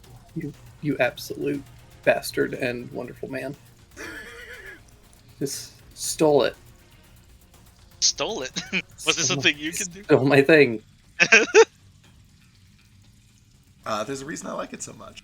Because it's good. Does a 34 Oh, beat damn. your DC? It does. Sick. By What- 14. What was the size of your Wall of Force? Wall of Force was a dome. A small dome, literally just around the Elbrot Mind. Excellent. Just around the Elbrot Mine would be Yeah. 5-foot radius. He's going to shift that by 10 feet. Where can he put that? That is kind of just... Oh, he knows. Oh no, it's just out of reach. Fuck. He wants to plug up that hole. It's not. Looks That's like fine. my fuck up paid off. Did. Shit, yeah. Well, that's fine. It's at least innocuous. Oh, you know what? No, you can't get it that far. Yeah. You do find that as you try to drop this Wall of Force, the energy is manipulated. He throws the Wall of Force where you did not intend for it to land, and it lands kind of harmlessly for now over here instead. Can I contest this with my own Arcana check? Unfortunately, it is just his check versus your DC. Slut. Okay. would have been cooler if it was a contest of powers, I mean, but not my It's a DC. wizard battle. if it makes you feel better, you can roll it and see what you would have got. Sure, probably Yeah. lower. he's got It's a fucking DC 34. It's a 34, and that's not even a crit. If I crit, it'd be a 38. Let me roll this chase the rabbit. Sure, let's see it. Oh shit, my sheet's gone. Sorry, everything's loading slow. You're good. There's a lot of things on screen apparently. I don't see that many things though. Is this map huge? I can't answer that question. Oh shit, the page is unresponsive. Hold on, it has to exit the page. Oh no, it's back. You're good. There actually aren't a lot of things on this map. I think it's just Roll20 being Roll20. That's fair. I will delete some of these old spreads, so that might help. Yeah, no. I rolled like a 4. Excellent. That's what would have happened. The ball never lies. Yeah, the ball never lies. So I'm just gonna like toddle over, kind of around it, since I guess it's unfriendly creature now, so I can't go through its space. Oh yeah, absolutely. And I'm gonna try and just go over here. Alright, as you step over here, you do feel kind of a warmth, a niceness. You can almost hear angelic ringing as you step into this column of holy light. He's like, the fuck? Can I use a reaction? Nah. Prior to this, I had reactions, yes? Yeah. Yeah. Could I have used one of those reactions, because I couldn't say anything earlier, to figure out one of those things he did? Did he cast a spell? Part of me wants to be like, yes, you could have, but you didn't. Give me a d20. If you get an 11 or higher, I'll let you do it. Nah, I don't. Yeah. Gotta call it when you want it. Yeah, it just goes here. Alright. And let's see. He has no bonus actions. So he's just gonna stand here and menace the Elder Brain. Yeah, for Like sure. that's something. I'm like its teenage son. Like, come on, Dad. That's me. You do find that once you drop the anti-magic field and you come close, you can make you begin to hear telepathically from him once more. It says, "We have learned many things from you and your kind." But then it's his turn. I don't know if this thing is taking wounds from the outside, Yeah, wounds go from the roll inside, but 8d4 28. Hot Look at damn. that damage, Jesus.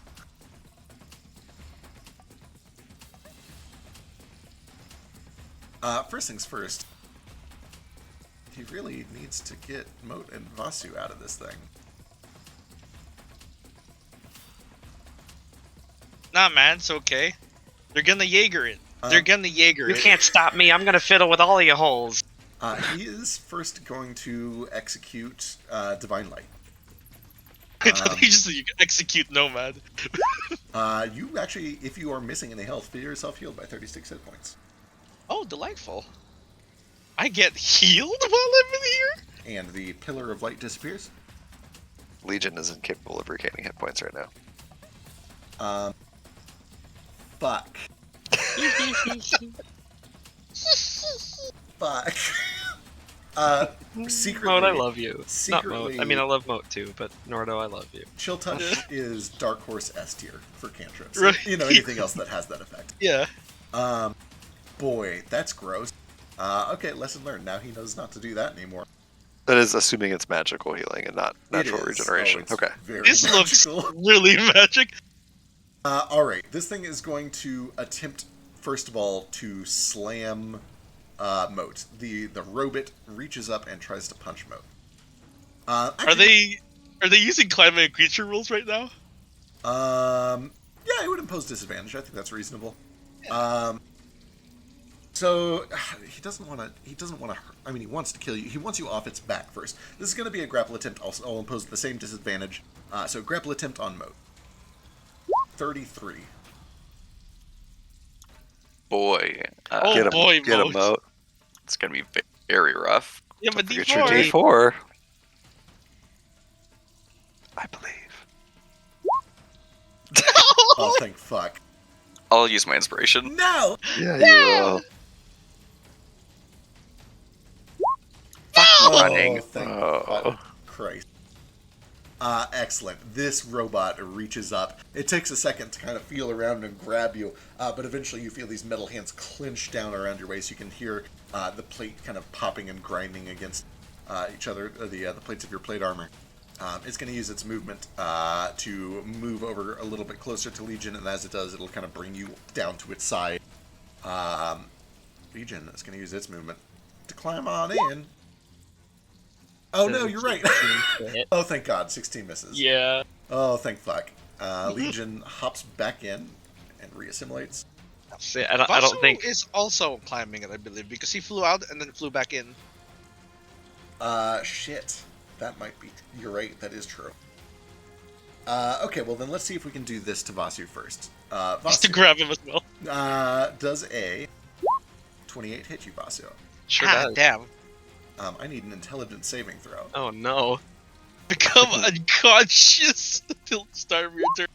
Oh! Wait, do D4, I- D4, D4. Yeah. You've You also only need the D4. You got Vasu's aura. Urbo. Oh yeah, Mode's near you. Shit! No.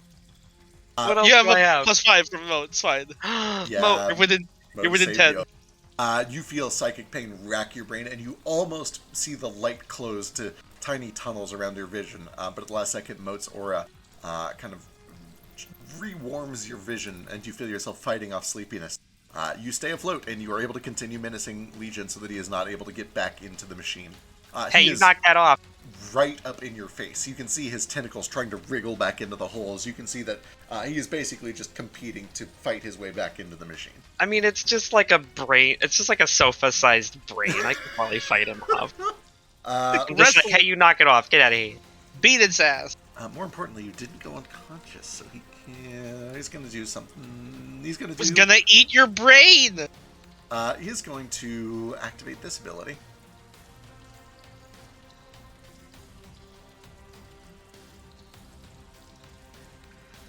You watch as beams of purple energy begin to ripple out from him towards all of you, except for Gale and Toto. It seems to like ripple in your direction, but then it gets stopped by this field. It seems to protect you from it. Nothing happens immediately, but you can tell that energy is building. Energy is intensifying. Something bad is going to come through those beams pretty soon. That is all it can do on this turn. Which brings us to Moat. Alright, can I still see the cockpit of this thing? Yeah, it's rough. Like, the brain is taking half of Vasu's kind of in the other half, but you can still see it, technically, yeah. Alright. From grappled inside his hand, my eyes kind of start to glow like they do when I do my divine magic, and there's a little bit of a glow from my Nomad Holy symbol, and I'm going to dump some sorcery points into this and quicken a spell, and attempt to make this spell do something that it absolutely should not be able to do. Uh-oh. I target whatever I can see at the cockpit, and I cast, and I try to take control of this thing. I I love it so much. That's clever as hell. I love is. fucking hell. Yeah, I'm gonna allow this to at least try to work. The deck save auto fails. It's not moving fast enough. Well, I mean, okay, hang on. It can make a deck save. Let's do it. I forgot he does actually have decent saves. Oh! Why the fuck does it roll 2 20s in So a row? rhubarb. Question. Yes. You said there were already golden rings on this cockpit that were being used to control it, right? Yeah. So would they not?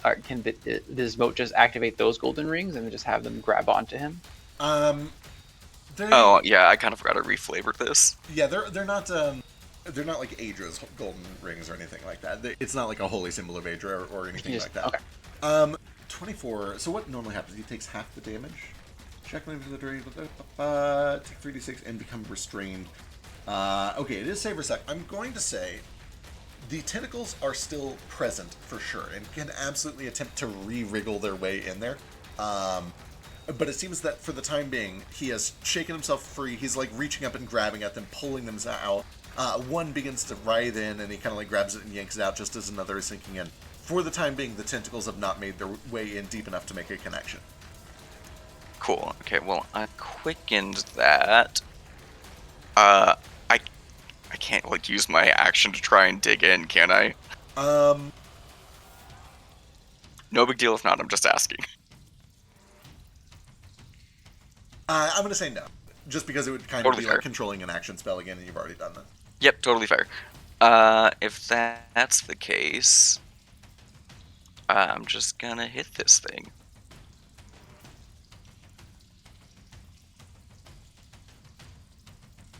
I'm so intrigued by all of this. You guys have handled this in so many different ways I didn't predict, and I can't wait for something to work. 29 slams in, 22 points of slashing and fire, just carving through metal. 30 is another solid hit for 25 more. Damn. Vasu and Nomad both gain conviction. Oh boy. That's just that +5 to our Yes, saves. plus 5 to your saves. You're immune to fear even when you're outside of my auras. Hot. Oh my god, yes. Thank you, Mo. Alright, anything else? That should be it. Sick. At the end of your turn, he's going to use a legendary for sure, now that we are out of that field. And then he's going to take 3 turns back to back, and that's going to be great. Let's start by using a slam, which he will replace with a grapple check to try to grapple Vasu. How does a 22 feel, Vasu?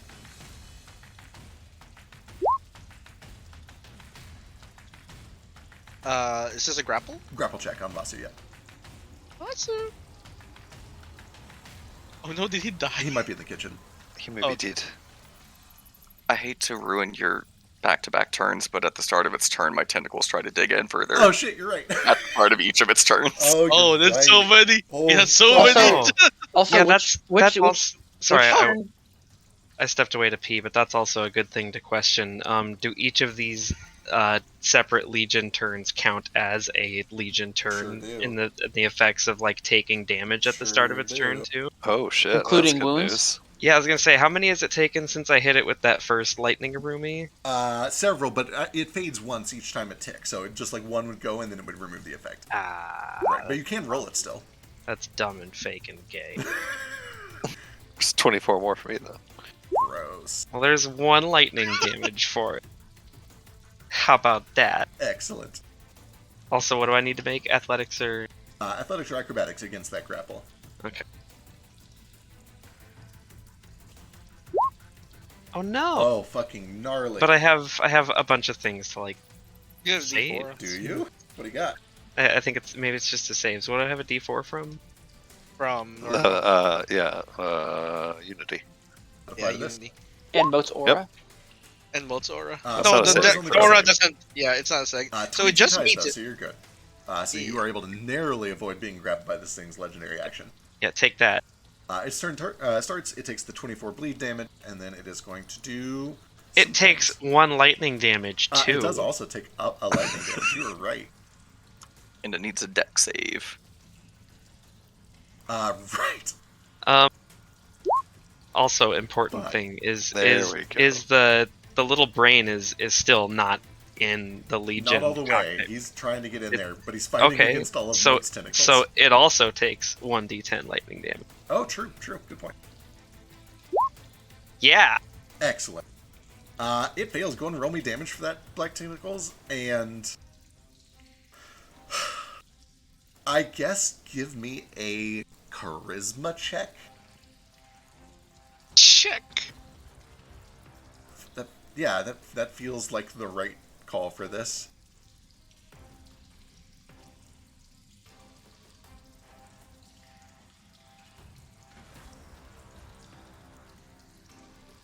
Sorry, was that me or Vasu? You, Moat. I'm sorry, I thought that was. Never mind. You're good. You said charisma? Charisma, yeah.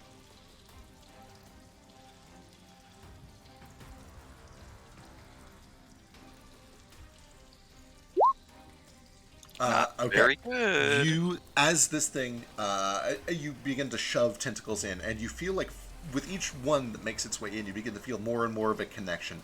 Finally, you get to a point where there's 5 or 6 in there, and you feel like you can channel through the magic to try to do whatever those tentacles are meant to do. it becomes clear to you that there's some sort of a possession effect, some sort of a control. This is how it is piloted. However, you're not immediately able to figure out like what you need to do to pilot it. Right.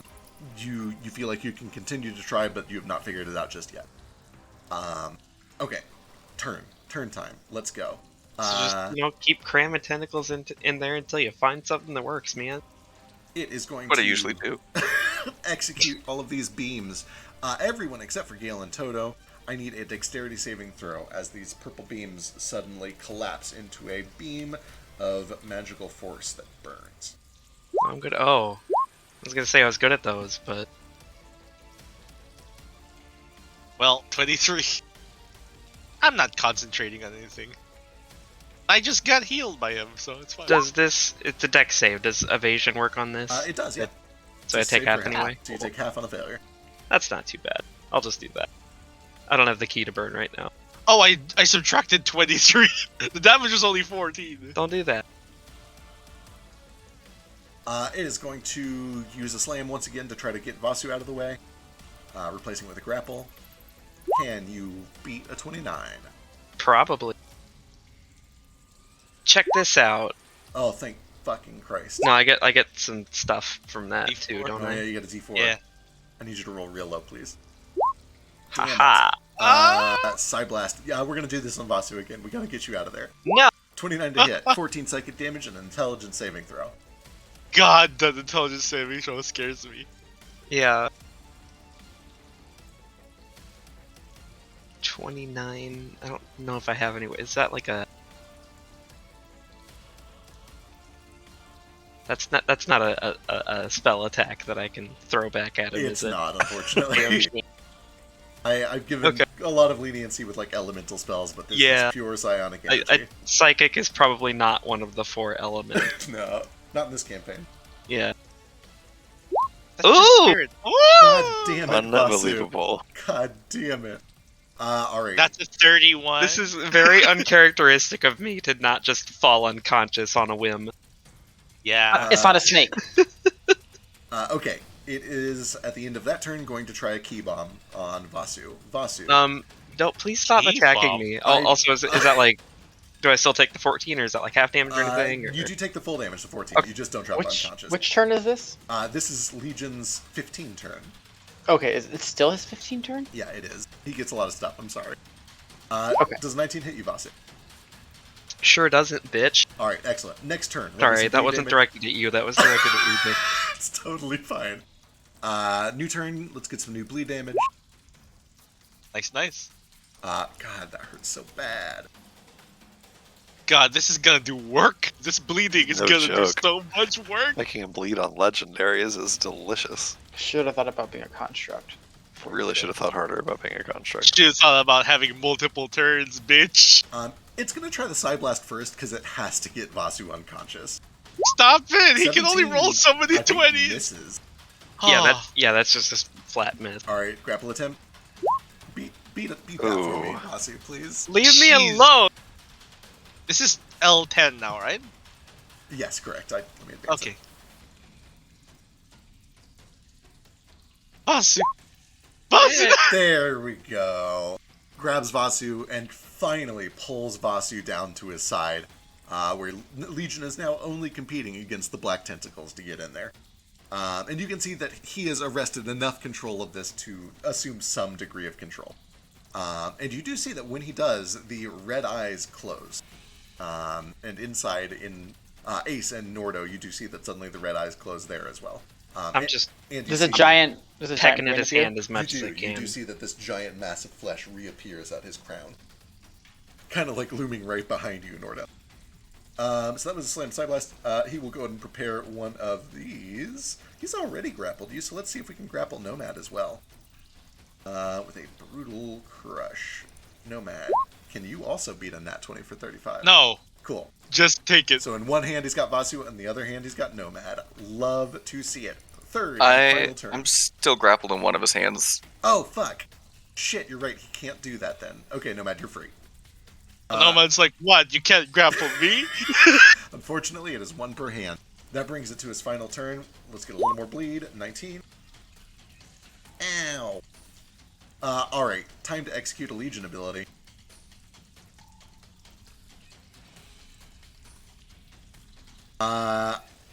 We're going to do Vasu first and then Moat. You can see that it holds you both up, like Sid playing with toys. Now Kith. Kind of.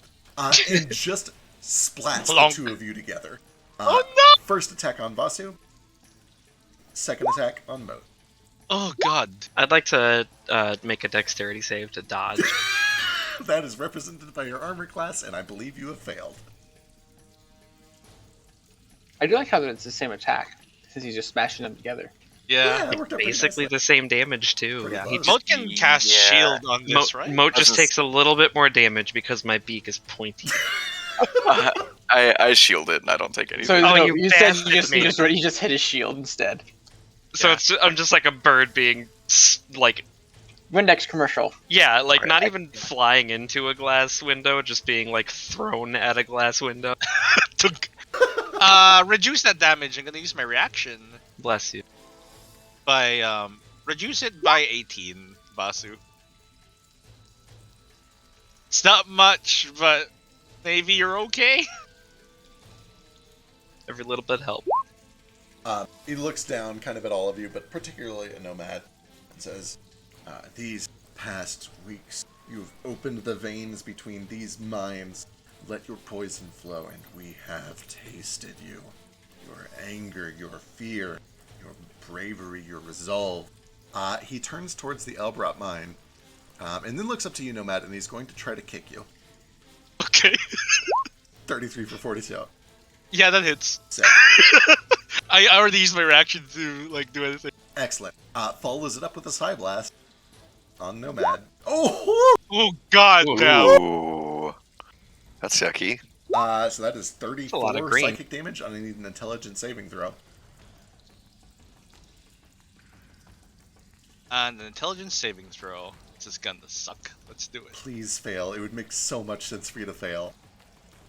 Dude, be kicked and go immediately unconscious. No, it doesn't make any sense. I'm tagged so much worse. I haven't seen Nomad Bloodied Sprite in a Right? long time. Damn it. 29. Okay, delightful. All that for a bit of blood. Okay, what is he gonna ready? Let's ready a Tempest. You see that a storming cloud begins to form. Let's see, 10-foot radius. You know what? He'll catch himself in it. Fuck it. What's the worst that could happen? Electrical energy begins to build. You can tell that it's going to charge soon. That is all he can do on his final turn, but he does look down and he says, "We have tasted one thing in particular, whose flavor was at first incomprehensible to us. So primitive, so emotional." And that's where we'll end that turn, jumping over to Ace. I would like to use my reaction at the end of a round of combat. Go for it. Oh no. Oh no, don't do that. Oh no. That's not the number, hold on. Yeah. Did he also take the 19 damage at the start of his turn earlier? He did, yep. Okay, cool. Wait, what did you do, Nodo? My initiative becomes 31. God damn Hey, it. my initiative is also 31. Rollies! You're both. Alright, give me some rolling. Oh, you still get to go first. Alright. Okay, I have a few questions. Yes. You One, just combine your turns? Oh!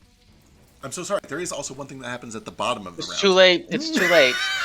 If Nomad can't use Got his caught by your own reaction, rules, bitch. then you You know can't what? go back. You know what? I like it. You know what? I'm only gonna do this if I get an 11 or higher.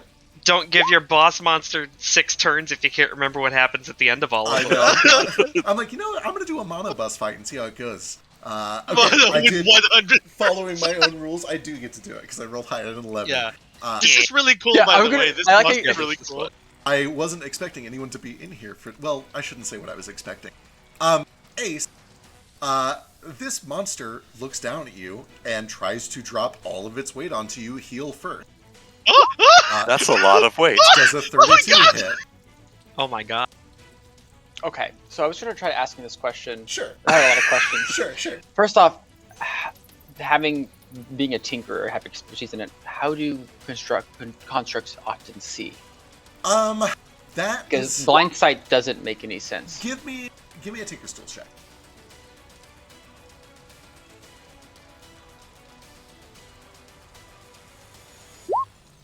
Um, 24 is the lowest I can roll. Okay, 24. It varies a lot based on its construction, and a lot of the time who constructed it and how it's animated. Can add a D4 to that. Things that are animated by magic, like golems, usually have magical vision that comes in the form of blind sight or sometimes even true sight. Things that are animated more mechanically, especially those that rely more on gray stones as opposed to pink stones, will typically have ocular lenses that detect just like a normal eye would. It seems reasonable on a 28 that something that was built by scions and psionics probably uses some form of psionic sense. It probably senses minds or has some sort of a telepathic read that lets it to see telepathically or something like that. This is kind of reinforced by the fact that you've only seen ocular lenses appear when it was not being piloted. Gotcha. Okay. Does that mean it's using? Wait, Legion I senses? am a rogue. You are. You can uncanny Yeah. this. I always forget that I can uncanny things because I I- have 91 health. There so are a like, lot of scenarios where uncanny dodge is not super great. This is a super great time to use uncanny dodge. I'm going to uncanny dodge this. How much damage is that then? That's 41. 41. Yep. And then I need to make a 20 DC Constitution saving throw to keep my Hunter's mark. Yeah. Hunter's mark. As the foot slams down, you narrowly avoid it, scraping a huge chunk of your luck and plot armor off. You can see behind you cracks form across the surface of the Elbrat Mind. You can hear screams coming from below. You can practically see the souls of the dead being exposed to this sudden horror. And you see, with your true sight, several of them begin to drift up towards this thing, drawn to it, compelled to approach it, sucked into it. Ouch. No, Nomad sees this and screams a little. So Don't step on my brother. that being said, being able to see through both eye sets, are these two constructs mirroring each other? They definitely seem connected in some way, right? So whenever he was like slamming Vasu and Mo together, was the one in this plane also smashing its hands together? Absolutely. You've seen sign of damage carry across the planes, yes.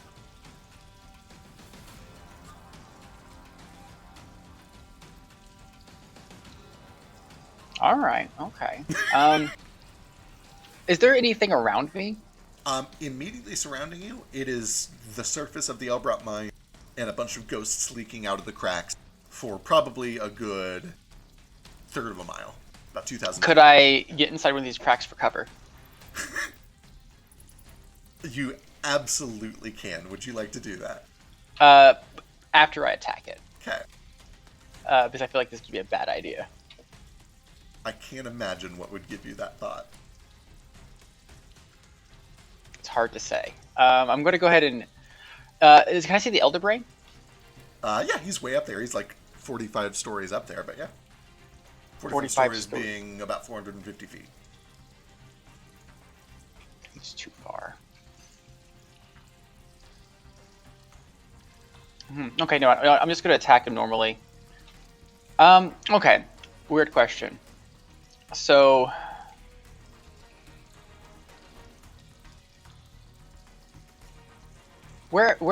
Which foot am I near? Oh, I assume the left hey. foot.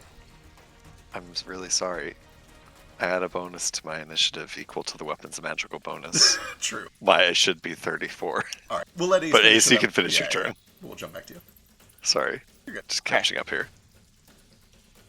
All right, never mind then. I was gonna. Okay, I'm gonna just shoot him. Actually, being a tinkerer and having already made a tinker check, do I know of any way maybe I can disable his arms or legs? Are there any exposed areas I can shoot an arrow? Absolutely. The place where you hit right at the thigh blew open a pretty big chunk of plating. You imagine that there's probably some complex machinery going on in there. It's probably gonna, if you do enough damage, it'll probably disable it. Can I see into that hole? Yeah, absolutely. It's about 20. That's not even 20 stories up. It's like 15 stories up. All right, I guess I'm just gonna start blasting then. You know, actually, I'm gonna Hunter's Mark him. Actually, I changed my mind. Cool.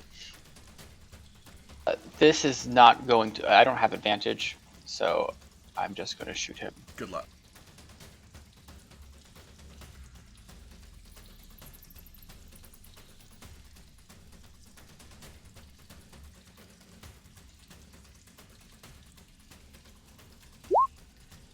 Ooh, lightning damage. Hell yeah, 30 is good for Nice. 50 points of damage, all of which is lightning. Just like a beer.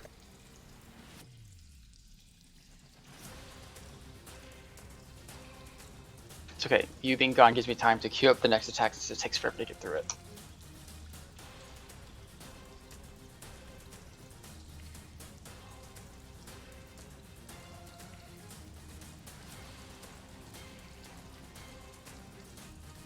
This is actually very well timed. Sorry, Beck. 50 points. You watch as from the inside of his thigh there is an eruption of electrical energy. That leg buckles in, and he, you can see that entire leg down to the ankle just grinds to a halt, which triggers conveniently the loss of one of his actions. Is it called Resurrection of a Forklift? It is not called Resurrection of a Forklift. I'm so sorry.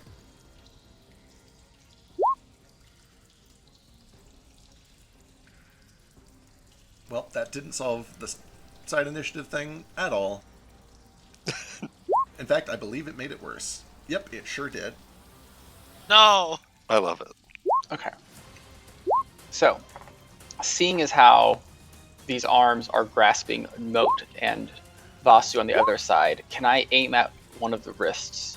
Maybe Moat, the one that's holding Moat, and see if I can try to shoot it in the wrist to see if it can maybe have it let go of him or something? Sure. You would be aware that you would need to do a monumental amount of damage to cause that sort of effect, but you can certainly try, and you've been doing Do I feel like I damage. can do? Do I feel like I can do more damage by shooting him in the exposed leg? Probably, yes. Okay, then I'll just keep shooting in the leg. Cool. I'm assuming a 17 does not hit. Yes, unfortunately 17 misses, which is a shame because it was force. Yeah. And then, how far does his reach seem? I'm assuming like 2 miles. Enormous. Hundreds of feet. How? So you said his leg is buckled. Is his like? Is that hole? How close to the ground is that hole? After buckling, it's probably about 90 feet above you. He's kind of like down on one knee, doing sort of a weird limp. Okay, that's too high. Is there any place on him? Well, actually, you know what? It's time to go to that crack. Get in that crack. All right, excellent. You dip down into one of the cracks that has split open the Elbrot mine, and And then I'm going to be like, we need your help, guys. give. We're here to save the world, and we Let- need you. Let me go read how this shit works. Hang on. See his beak clacking.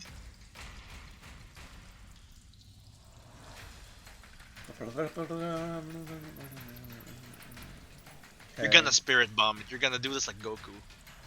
Okay. I'm the dragon.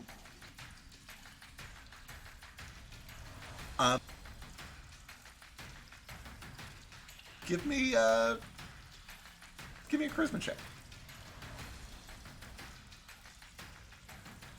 Charisma check? Yeah. Oh, God. I'm really bad at those. That was a really good roll for me. When you first Wait. dip down, yes. You can add a d4 if you want. It's a new turn. 12. As you dip down into the crack, the first thing that you notice is that your lower half seems to almost float weightless, like you've dipped into a pool or something. There's clearly some magical energy there, and you can see that it practically... inside there's bright light. Peering down, you can see trees, you can see buildings, you can see almost like cubicles of heaven. There are these divisions of places, these imaginary worlds where spirits and souls have been placed to spend their time, to bide eternity until someone came to save them, to free them. There are not many immediately in view of you, and it becomes pretty clear to you that you probably saw the ones that were inhabiting these spaces because they were just sucked up into the machine. You call out for them to fight back for reinforcements, and unfortunately, there is nobody in your range that seems to respond to that. However, you've given yourself some cover against attacks, and that will bring it to Nordo. Okay. He catches his breath a little bit. He's been cutting some wood. Sort of hefts the axe up over his head, and a bunch of fire pours out of the eyes and mouth of that Promenos Leighton mask. And then swings it on down with Catastrophic Meltdown.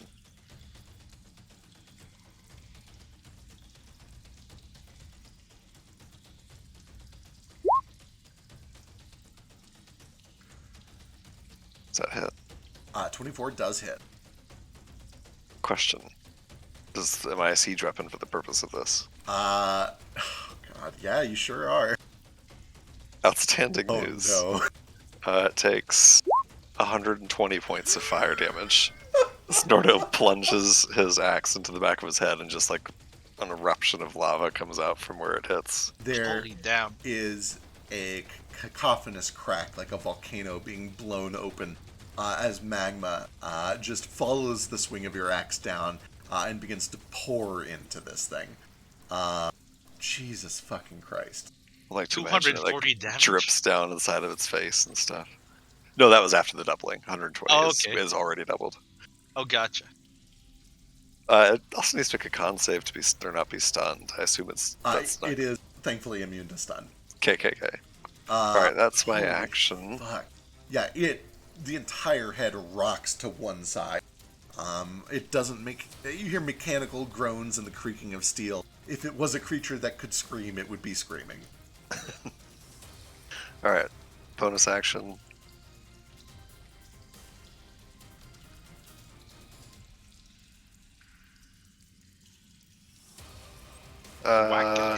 Yeah, I think I'm just gonna make it an arm strike here. No reason to get too cute.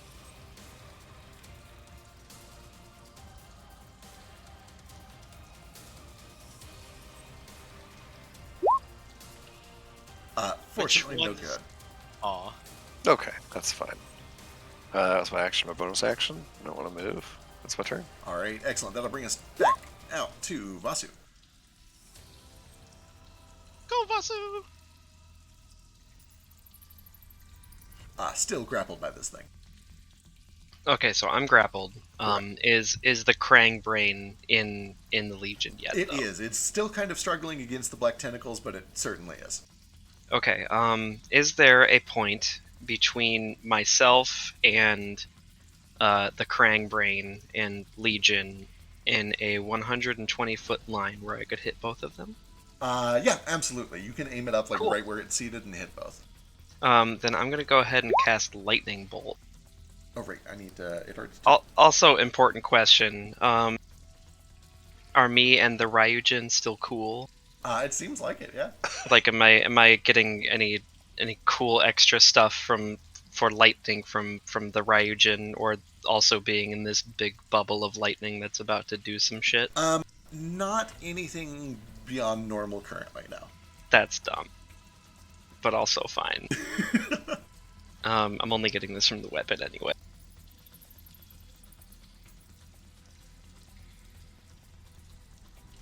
So let's see, lightning bolt, 8d6 lightning. This is a DC 17.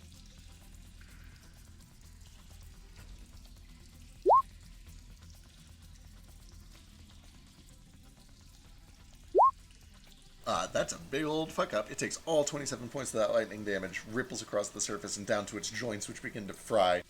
You can see, even from out here, there is just like a crack that is split down the middle of its face, and this illuminates that crack. It kind of causes some of the edges to ripple back. Does that hit the Elder Brain too? It does as well. Cool. Also, I assume because I was like grappled at its side and like I shot it like up at its shoulders and head or whatever. I'm gonna kind of just teleport right above it because of that thingamajig that I can do. I can cast Lightning Bolt once per short rest with this weapon, DC 17. After I cast it in this manner, I can teleport to any point I can see within the Lightning Bolt's area. It gets a stack of the lightning thing too, because that's damage from this weapon. But that'll happen on its turn. What can I do with a bonus?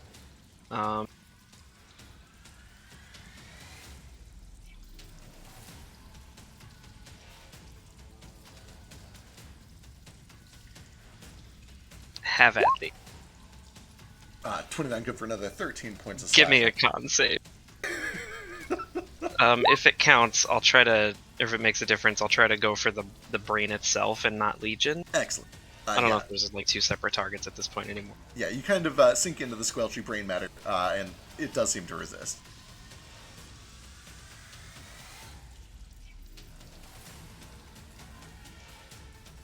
Anything else? Alright, that'll bring us to Gale. Alright, good. Boss is right here. I just kind of pick up the other end of the, like, tube Sure. still, and I yell at Vasu, "Is this magic?"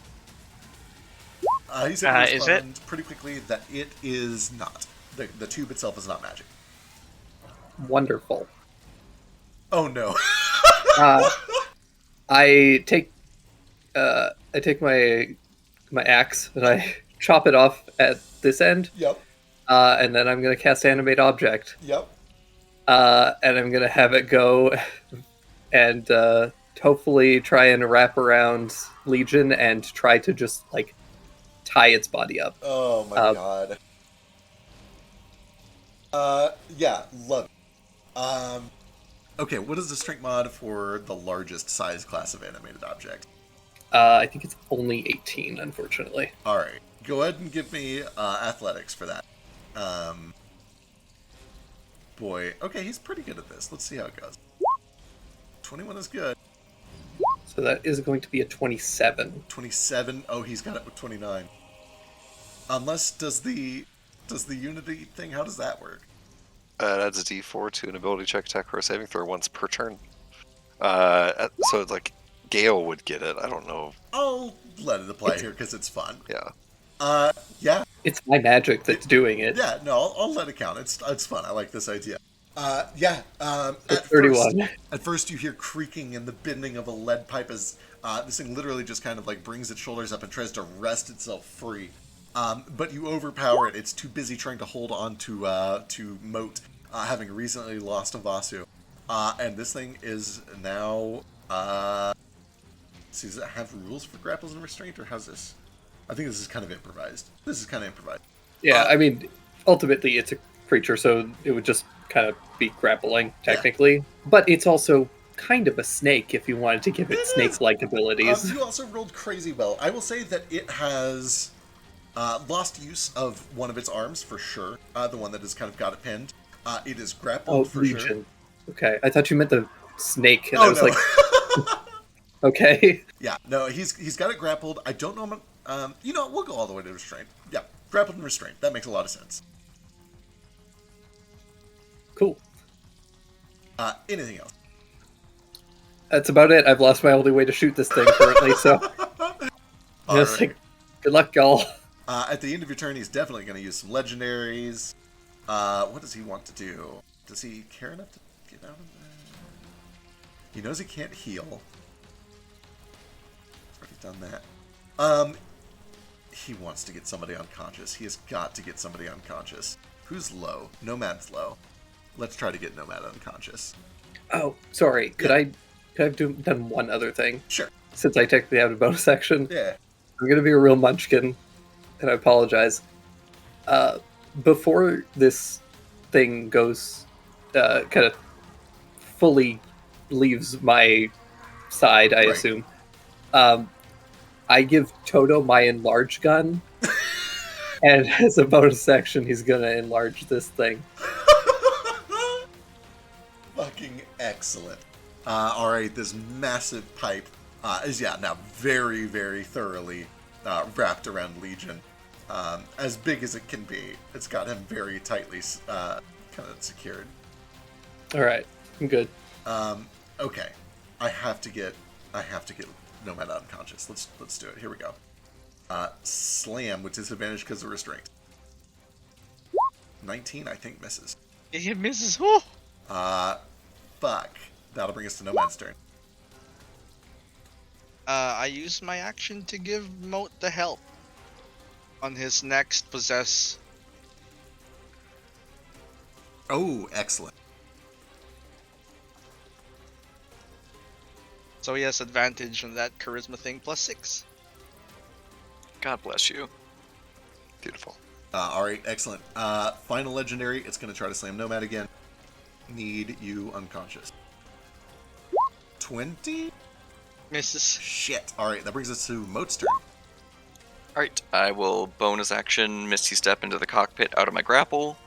Fuck. I will, mimic throwing my hands in the air and try to Jaeger this thing's hands and rip Legion out of it. Fucking sick. They're still already in there because the failed deck save. Give me a charisma check.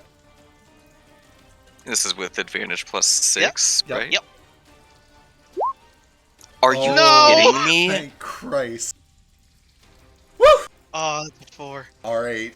This thing is so alien. It is very clear to you that this was built by a Mind Flayer for a Mind Flayer. And the interface for it, you begin to hear voices in incomprehensible languages that you've never heard before, squelching and screaming, the souls of the dead. You're just not quite able to make the connection that you need. You can see that there's a speck of light at the end of this tunnel somewhere, but every time you fish for it, it is drowned out by darkness. I trust you to Jaeger this thing. It's gonna be cool. It's gonna be cool. Anything else? That's action and bonus. I should be good. All right. I want this to work eventually. But for now, let's get all these back.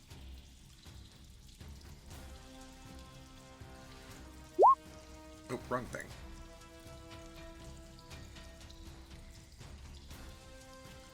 It took 120 damage on your turn. Oh yeah, it had a few turns. Bleed? This is its first turn of bleed. They're all coming up Yeah. at once because of that side initiative shit.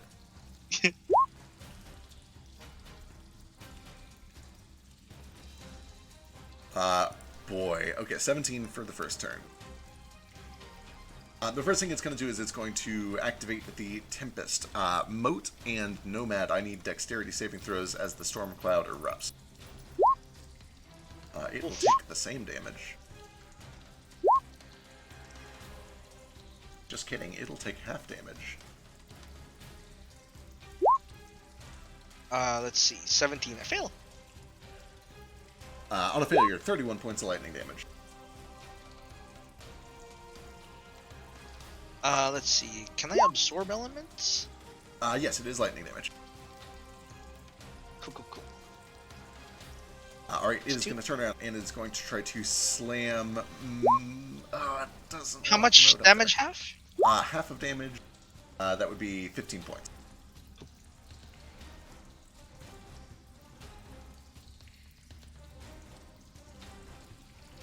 Let's slam Nomad. Disadvantage, 16, big old miss. Psyblast. Let's get Mode off. Mode is doing too well. Whoa, Moat's whoa. not doing anything. Getting mowed off in the you're middle of right. combat? Mode is trying to do something dangerous, but he's not really... I don't think he's too much of a threat right now. Let's do Nomad. Oh boy. 18? 18? Misses. Damn it. Okay. Then he's going to activate one of these effects. He can't. This advantage is saving me a lot. He'll go and ready the... he'll get his pink shield up. Pink shield. Hell is this? That brings us to turn number 2. Let's get some bleed. Ow.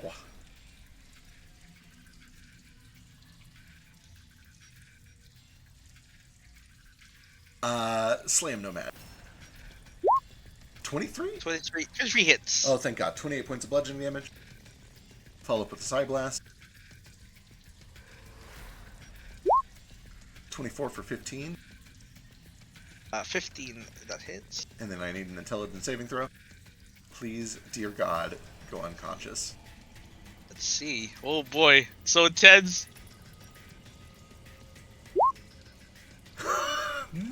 No! 40. Fucking hell. Okay, let's go ahead and activate. Let's try Key Bomb. He's going to try a slam. Disadvantage on Nomad. 19, I think, misses. The more you strike me, the weaker you seem. Final turn. Let's get some bleed damage. He looks down. He says, "We understand now. This taste, this revolting signature. It was bitter at first, but it is behind that saccharin. And we must admit, I, have quite come to like the flavor of pettiness. It turns and looks at the Elbrot mine, and slams it. Can I protect it with my body since I'm in front of it? Do you have a reaction? Sure. Wait, no, it wasn't. I just used it. Never mind. Inside,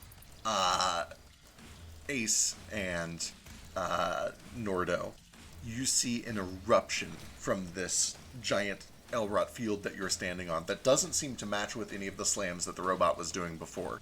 It seems to come from nowhere as chunks of white metal fly everywhere. Ace, and actually both of you would see it's big enough for that. You just see swarms of spirits that are drawn up past the inky blackness towards this towering colossus. Oh yeah, go and roll it. Yeah, D10. And we'll do either one's fine. One for both or one individually. Just call it ahead of time. Okay. Could I use my First one's reaction? for the Legion. Second one is for the brain. Sure, I'm just gonna always call it Krang. Sorry. it's fine.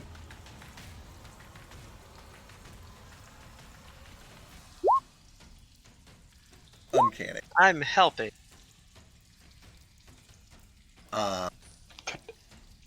It brings its fist up again, but before it can do that, Could I use my reaction before you just say yes. What would you like? Could having used the bond of sympathies to have Soul's interest before, can I use my reaction as these ones are coming by to see if I can try pulling them, some of them into me instead? I like this. Give me another charisma check.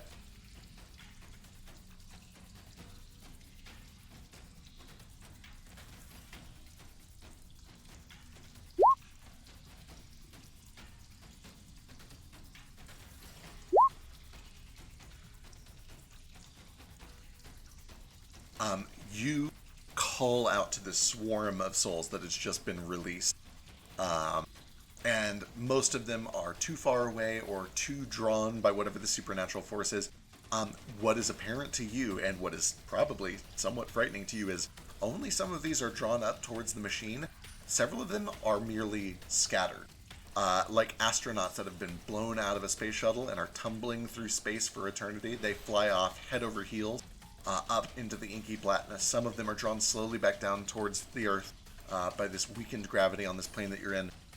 Many of them fly into these waving aurora misty beams of green energy, and you watch in terror as each one lands with a zap, and you watch as their nerves are pulled out of their body and sent in one direction, bones clatter in another direction, eyes kind of tied to these ghostly images scattered in another direction.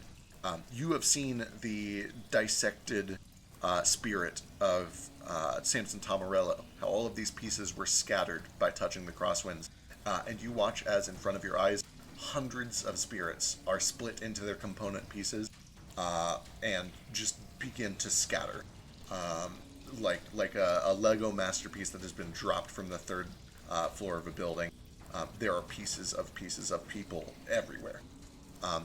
There is one person that you recognize as they fly out. She locks eyes with you, hoping to not see you this soon once again.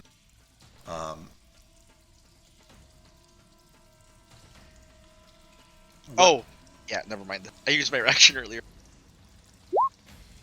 Wait, so my mom wasn't in me? How do I put this?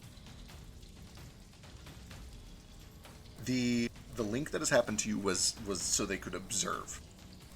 It is clear to you when this rupture happens that her actual self was in this Elbrot mind right here, and you see that she is tumbling. She locks eyes with you. What do you do as she is flying up into the distance? I'm gonna try to catch her if I can. How? She is hundreds of feet up. What do you do? I guess call out to her. I don't know. Maybe try to will her to me through our bonds of sympathy. Give me a d20 plus 3.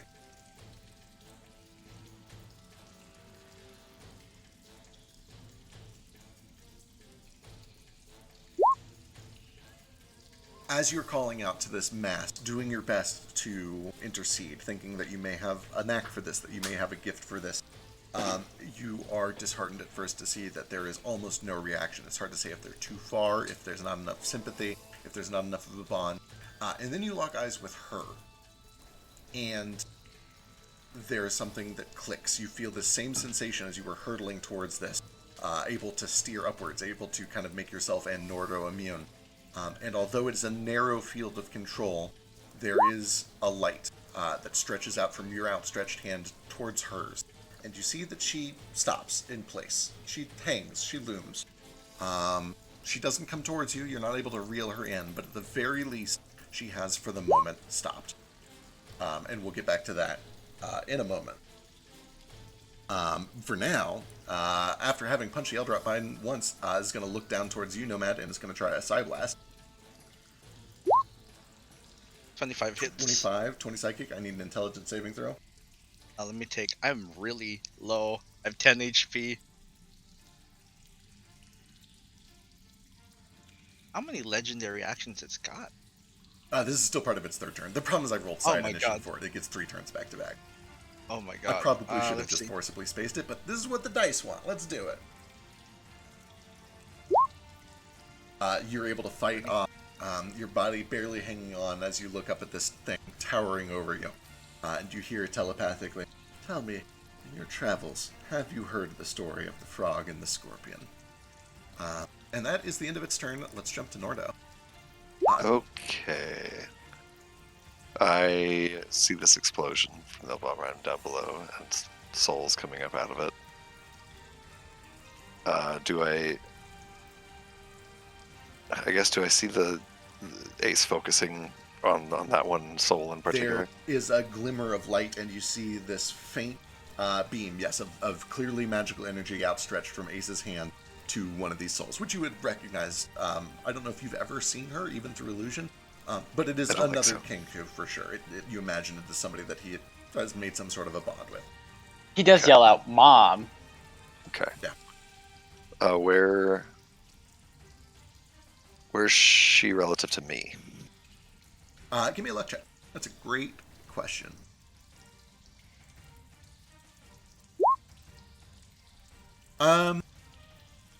About 40 feet horizontally and 130 feet down. Down I can work with. Alright. Hold on, let me explore my options here for a moment.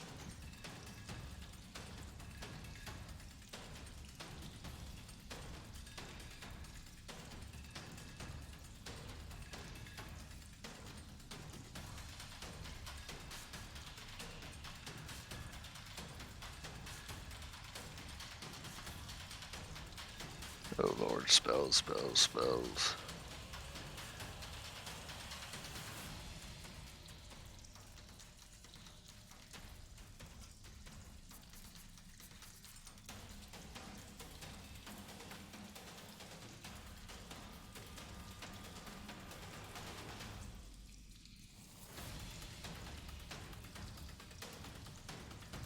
Sorry. Just think I have something for this, but I'm looking, Yeah. trying to find it.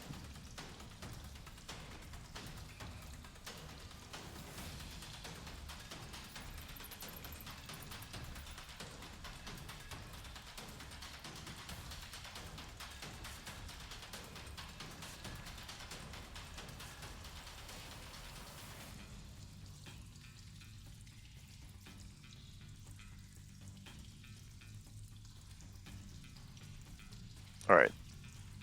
Boy, I don't know if this is gonna work or not, but Nordo will take a step backwards on the back of this thing's sort of neck as he looks down at Ace, hears him calling out for creaking trees, and take a sprint and a leap as far out as he can get to try to be sort of falling toward her. Excellent.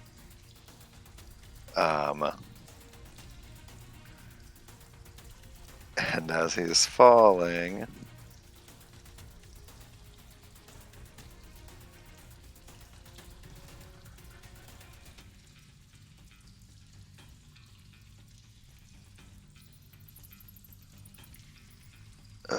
which one to do. I'm so torn. None of these are like.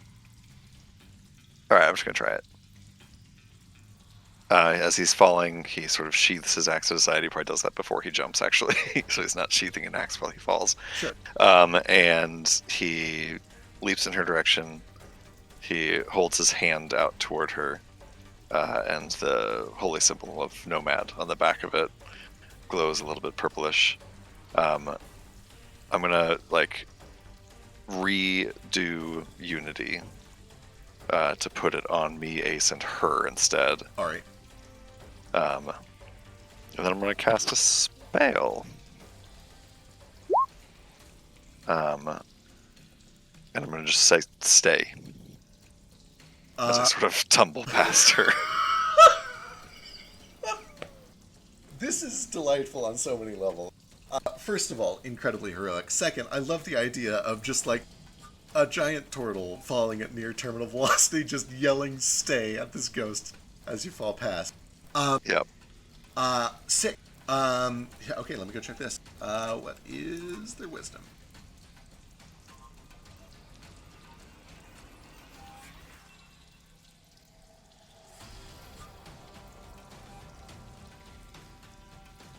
You know, I can't do the Unity thing because that's also an action, so just the command. Okay, gotcha. Sorry.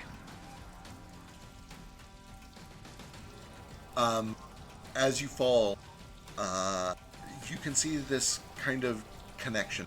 She turns and looks at you, and there is a moment of a familiarity, like she is more familiar with you than perhaps you might expect. But she does kind of do a slow blink and a nod, as if she will do her best. Okay. And then I careen past her into the ground and take 45 stories of fall damage, I assume. A little less, thankfully, terminal velocity helps out here. And it has buckled, as we discussed, so that brings another like 50 off, although I think that's still going to put... Yeah, that is still well You're past breaking terminal. the Elbrot mind, Nordo. I'll try to tuck and roll, I guess. Alright, good luck. That is 73 points of fall damage. Reduced to 20 something, reduced to nothing. He just hits on the ground in his shell Fucking and monk shit. climbs out. Monk shit. Okay, how far am I from the base of this legion now? 40-ish feet? Yeah, Or about do I have 40-ish to- feet. Yeah, Great. there's probably a little drift, maybe 40, 50. How much movement have I expended? Like the 15 feet that I had, or like the 10 feet that I had run to get the running Yeah, start? we'll call it just the running start there. Great. I'll use my remaining 45 feet to run back toward Legion. That's my movement and my action. Bonus action. Alright, there's no size limit on this. I'm going to, as I get within a couple, 10 or 15 feet or whatever of the bottom of Legion, I will slam my foot down onto, well, the ground. It's not really... Actually, I'm not going to do this. That's a terrible idea. You sure? I'm not on the ground. I'm on the Elbrot Mind. Disregard that All right, plan. noted. Instead, I will just use a bonus action for a... I will just do a Step of the Wind and start kind of running my way up this thing, latching onto stuff, doing more Tarzan swings. Excellent. Some more Shadow of the Colossus as you begin to climb your way back up. Ace, you're up next. You can see that the beam that you've connected acted almost as like a tether, exerting your will and the bond of sympathy that you had towards creaking trees to hold her in place.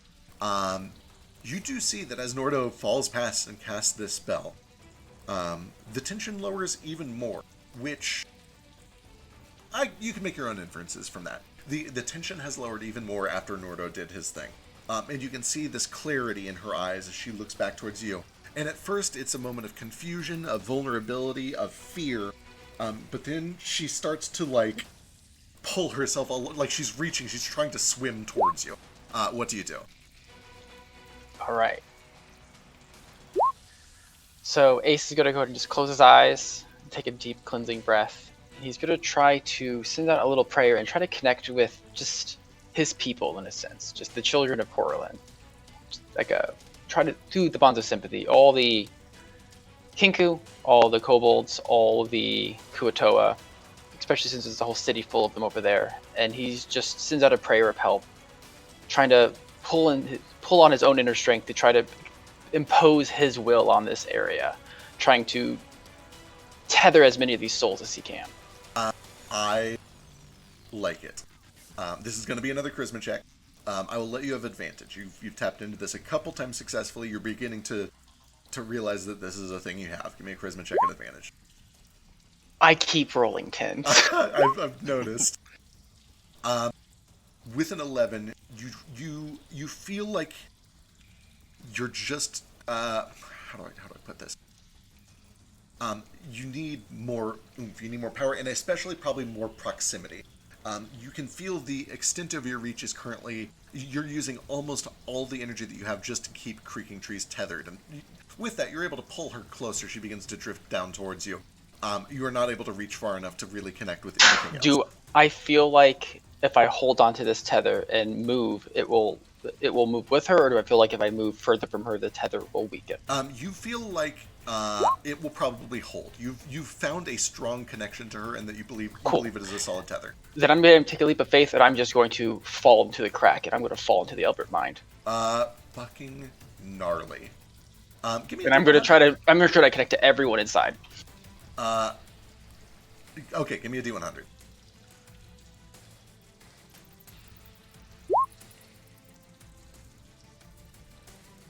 As you fall through, the tether close behind, you find yourself swirling through light. It's just this brilliant white light in all directions. You feel weightless at first, although you can feel this momentum as you tumble. And eventually, you find yourself drifting down towards a different white, a white that glimmers like crystal. At first, it looks like maybe sand on a beach, but then you realize you probably have not seen this very often, but once or twice in your adventures, a field, a meadow, a hilly grassland that is covered in snow, 2 feet of pristine, beautiful snow. You land quickly, but it has the softness of a pillow fight. And a second or two after, you hear another, and there are bits of snow that are cast up into the air. A light snowdrift begins to kind of fall down on both of you. You stand up, and you can barely see, being as short as you are, over the snow that you've fallen into. Your beak just kind of comes up to just past the drift of snow. Your beady little black eyes kind of poke out from that. And a second or two later, you see another Kenku pokes her head up out of the snow. A little bit shorter even than yours. She has to kind of lift her chin up to get her beak above the snow line. And she kind of cocks her head to the side and says, "I thought I told you not to come this soon. What are you doing? What is this?" Saving the world. Are you okay? Are you dead? No. Am I dead? I'm fine. Yes. And if you touch those beams, it's going to like rip you apart. So don't touch the crosswinds. Okay, of course I won't touch the cross. Okay. We need to get everyone here to not leave the mind yet. If everyone can just maybe bond with me or something, that tether themselves to me so they won't fly away. You kind of look around, and for the most part, all you see is an open meadow. However, there is kind of a rustling noise, and you hear a wooden door kind of creak open and then slam shut. And looking back, you can kind of see just over the crest of a hill a little log cabin. And somebody has just popped their head out of the door. It appears to be like a furbolg man, probably in his 60s or 70s. He's got a corncob pipe, and you can see that he's got a longbow that he's kind of got at his side with an arrow knocked in at the ready. He's got this like long mustache that flows down to his sides and then curls up, and this bright red nose, and he's squinting out over the snowfields. And eventually you hear him call out, "Hey, what you doing? Where'd you come Trying from?" to save the material plane. I'm trying to save the world. We need your help. We need everyone's help. Alright. He's like, "Give me a second." You see the door kind of close behind him. And for the time being, unless you have any actions before we move on, I think we'll jump back to the I assume that took like all my actions and everything. Yeah, it's been a bit of an adventure. There is one last thing that happens before we jump back to the real world. As you were climbing up this thing, Nordo, it brings one of its good hands down and tries to fly swat you. Sure it does. Does a 39 hit. Oh, sure. Oh, 56 God! points of bludgeoning damage as this massive Halved? titan Up to 28. just claps you like a mosquito. Boom. Oh, can you take me back there just a second? Oh, yep, so I sorry. can be away. Sorry, tip HP's in auras. Thanks.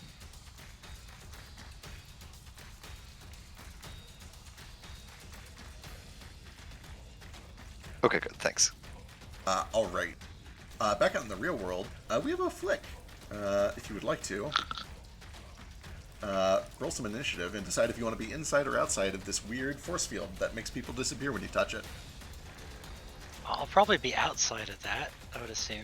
Yeah, he probably couldn't have gotten close because if he would have touched Nomad's anti-magic field from earlier, he would have turned into a giant dragon. He's currently a giant dragon. Oh yeah, to be he's fair. currently a giant dragon. Oh, right, yeah. Oh, when Good that event. happened? Yeah, we might actually need to resolve that real quick. Yeah, he was a giant dragon the entire time. Yeah, so you're a giant dragon. You can get into here pretty well. They went down a small hallway. And it sounds like there's fighting going on over there. How would you like to handle that?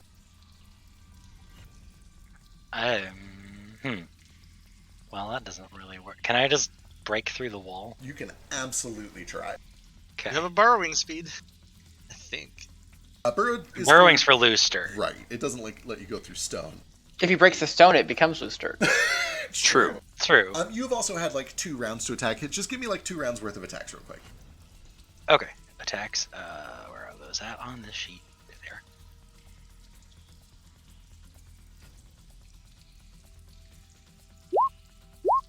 Woo! 15. Okay, let me add all this up.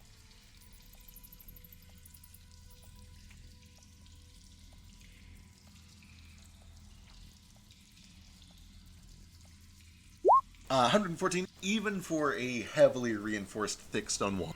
114 points of damage is enough to basically burst down a hole in the wall that is big enough for you to at least kind of squeeze your shoulders through. You'd be squeezing to move through it, but you can get through it if you want. So we'll say go and roll initiative. Let's find out when you get through all this. Sorry, I opened the wrong sheet. Where is he?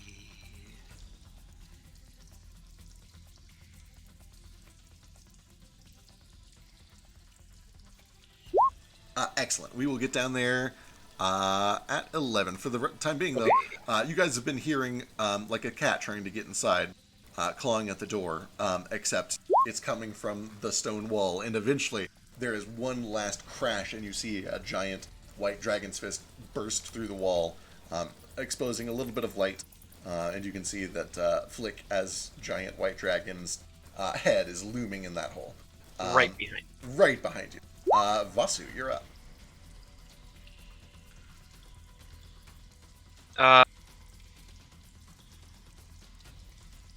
Yeah, I guess I'd just keep attacking this thing. I'll use whatever movement I need to get advantage on this first thing. 32. 32 is good for 15 points. An extra 8 radiant.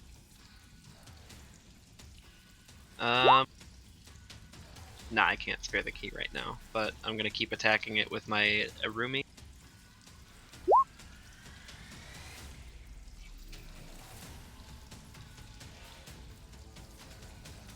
Uh, 30 is also good for another 26. Do give me a con save on that one, though.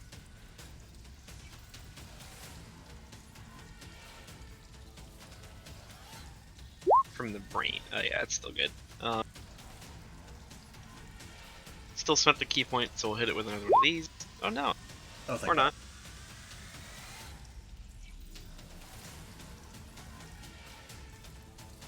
I'm gonna kind of just pivot out of the way of this giant dragon head that appeared behind me. Not provoking if I can help it, and that's gonna be me. Excellent. That will bring us to Gale. Okay, I lied last turn. I actually couldn't have enlarged him. I don't think it makes any difference. Oh, yeah, But- that's fine. He did all those rolls beforehand anyway, so we're good. Because I need my bonus action to command him to do that thing. He is looking pretty fucked up, so I'm just gonna have as my bonus action. I'm gonna command it to constrict him. Excellent. We'll just call that one an attack with advantage because he's restrained.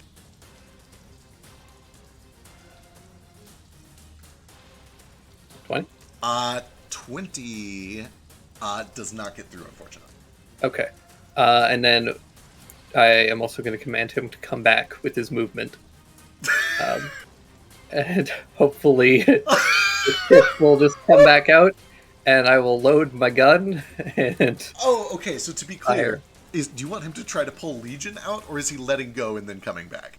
Letting go and coming back so that I Okay. can just fire. Because Legion's looking pretty fucked up at this point. Excellent. And I think we just need to kill it so that it doesn't kill Nomad and Moat. Okay. So I'm just trying to do as much damage as possible. Perfect. Yeah, it releases the restraint, and then it kind of makes a perfect, just tubular extension to your rifle to shoot through.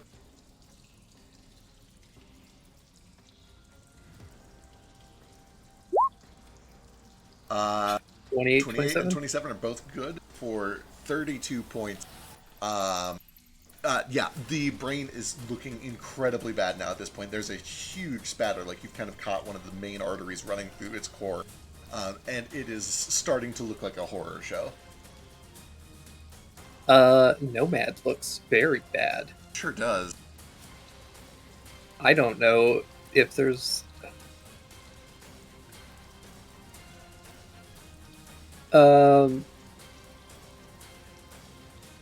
Moat's pretty fucked up too. I'm gonna do...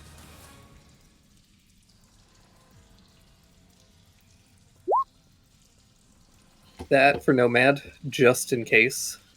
And I have to go get my fries, so I'll be back in a bit. Is that Please don't kill me or my friends. That's like a magical effect with a range? Yes. You find that you are unable to connect to Nomad through the field. Actually, you've got the tube. Through the tube. You've got the tube. It goes You've through got the tube, You're man. right. You're right. It goes through the tube. Yep. It also triggers when I hit a creature or object, and Okay. it's Oh, that makes within sense. 30 feet of that target. So I I think like it's just like I shoot a weird healing bullet that ricochets and hits Nomad in the face. Perfect. thank Then that you. does indeed work. All right. Like Nomad- flinches, like what was that? It has the pink energy around it, right? Sure does. A question. It's when it used its manipulation of magic. Did it look like a reaction, or just happened for no reason? It seemed to just happen. Okay, I see. This is that kind of balance. Sure is. Well then, Nomad's smart enough to just be like, nothing I do matters if that's a thing. What's within 10 feet of it, I guess? You and Moat and the Elbrat Mind and the force field that was previously displaced. And also, I think, Basu, technically. Okay, it's still technically clear. Okay, so I'm going to activate a magic item. Uh-oh. No. First things first. I spend 8 of my 12. Sorry, is it 8? Let's see. Not supernova. Shooting stars, bonus action. I activate shooting stars as a bonus action. Disadvantage on attacks against him because he's within range, and these are range attack rolls, I think. Right. Will attract target you. Oh no, it just says make a spell attack roll. It doesn't say if it's ranged or not. It's just got a range of 120. Yeah, if it has a range, then it's a ranged attack roll. But it's not a ranged spell attack roll. It is, because it's a spell attack roll with a range. It's a ranged spell attack roll. The wording usually says ranged spell attack roll for specifications. Otherwise, it's like Thorn Whip. Right. You know? If I have a range listed there, then the intent is that it's a ranged spell attack. Gotcha. So I'll assume that's a ranged instead. So yeah, these are a disadvantage. It's got a plus 2. What is it? At this level, plus 3. 25. What's the attack roll? I think it is listed at the top of the mask. Yeah. Okay. So it's plus 3. It's normally plus 10, so plus 13. That sounds right. Yeah. So here's the first attack roll. Oh! Advantage. It's a miss. It's a miss. A disadvantage. Oh, damn shame. Yeah. But here's the second attack roll. 14. It's a miss. Okay. Nothing happens this entire turn. Oh wait. Is it restrained? No, he released the restraint. Yep, that's right. Oh, it's not restrained anymore? Yeah, the animated pipe has released it. Gotcha. I thought the black tentacles are also restrained. Oh, you're right. That does keep it restrained too, and it failed on Oh, that. So then it still is. It is crit. Which then. means that's a crit and a 25, which both hit, yeah. Sweet. It also has no reactions currently. Let's see now. I'm going to... What's the damage on that? Let's see. Sorry, it's lightning damage. And it hits twice. And it deals 1d6 each?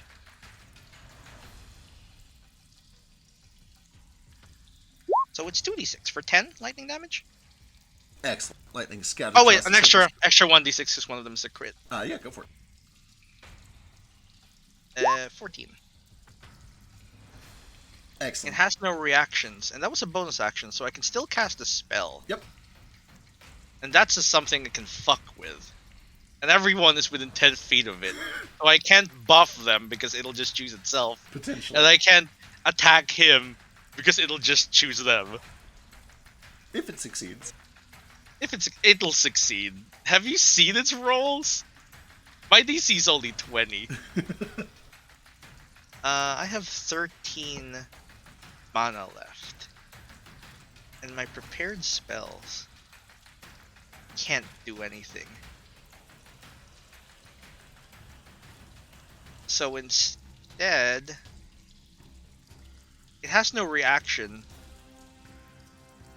So I'm just gonna like try and move out of its like attack range, Yep. I guess. Yeah, no reaction. It cannot take an opportunity of that. I can go here, here, for a bit. And I'm contemplating. I'm going to cast a spell. No, I'm not gonna. So I'm just gonna take the dodge action. Alright. Excellent. At the end of your turn, it's going to use a legendary. I think it's going to try to slam Moat. Disadvantage because it's Disadvantage? restrained. He's also on its back or something, right? 16 is a big old miss. Yes. And that brings us to Moat's turn. Alright, while its arms kind of in motion swinging at me, I'm gonna just dig my feet in and try to take control and get that arm to hit the Elder Brain. Excellent. Give me a charisma check. I believe. This better be it. I'm quitting. 18? You can add D4. And I will. I wish I'd given you the help action there. The dice are really bastards today. Yeah, they're really not helping at all. 20! 20 is good! There is this crawling, creeping darkness every time you try to connect to this thing. This time, you see this pinprick of light, this pinprick of control, and you reach for it, and you can almost feel it in your fingertips, and then you feel it slip away, and then you feel this warmth at your back that turns to heat, that turns to pain, that turns to fury, that turns to vengeance, that turns to justice. You can feel the symbol of 5 rings being seared onto your back. It pushes you forward. You reach out and grab. And when you do, Vasu and Nomad and Flick and Gale and Toto watch as Moat's eyes roll back in his head. His body collapses to the ground. Moat, you reawaken towering 45 stories over the scene that has been described to Ace and to Nordo. You shit. see cracks in the Elbrat Mind. You see an infinitely black sky above you. You're surrounded by these green beams of auroric light. You see souls drifting up towards you, but also just scattering into space, being dispersed like bugs hitting a zapper. You see bones, you see nerve endings, you see flesh, you see eyes that are just drifting into pieces. What do you do?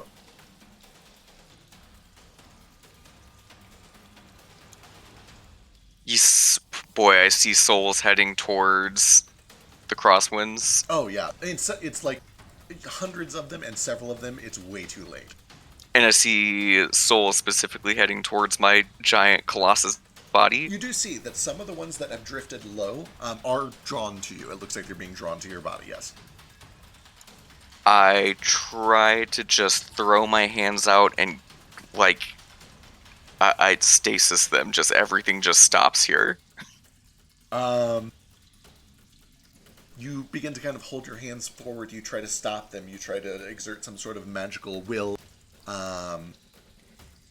on a charisma. You know what? You do see that the ones that were being drawn to you begin to just kind of drift in place. They are the attraction to you stops.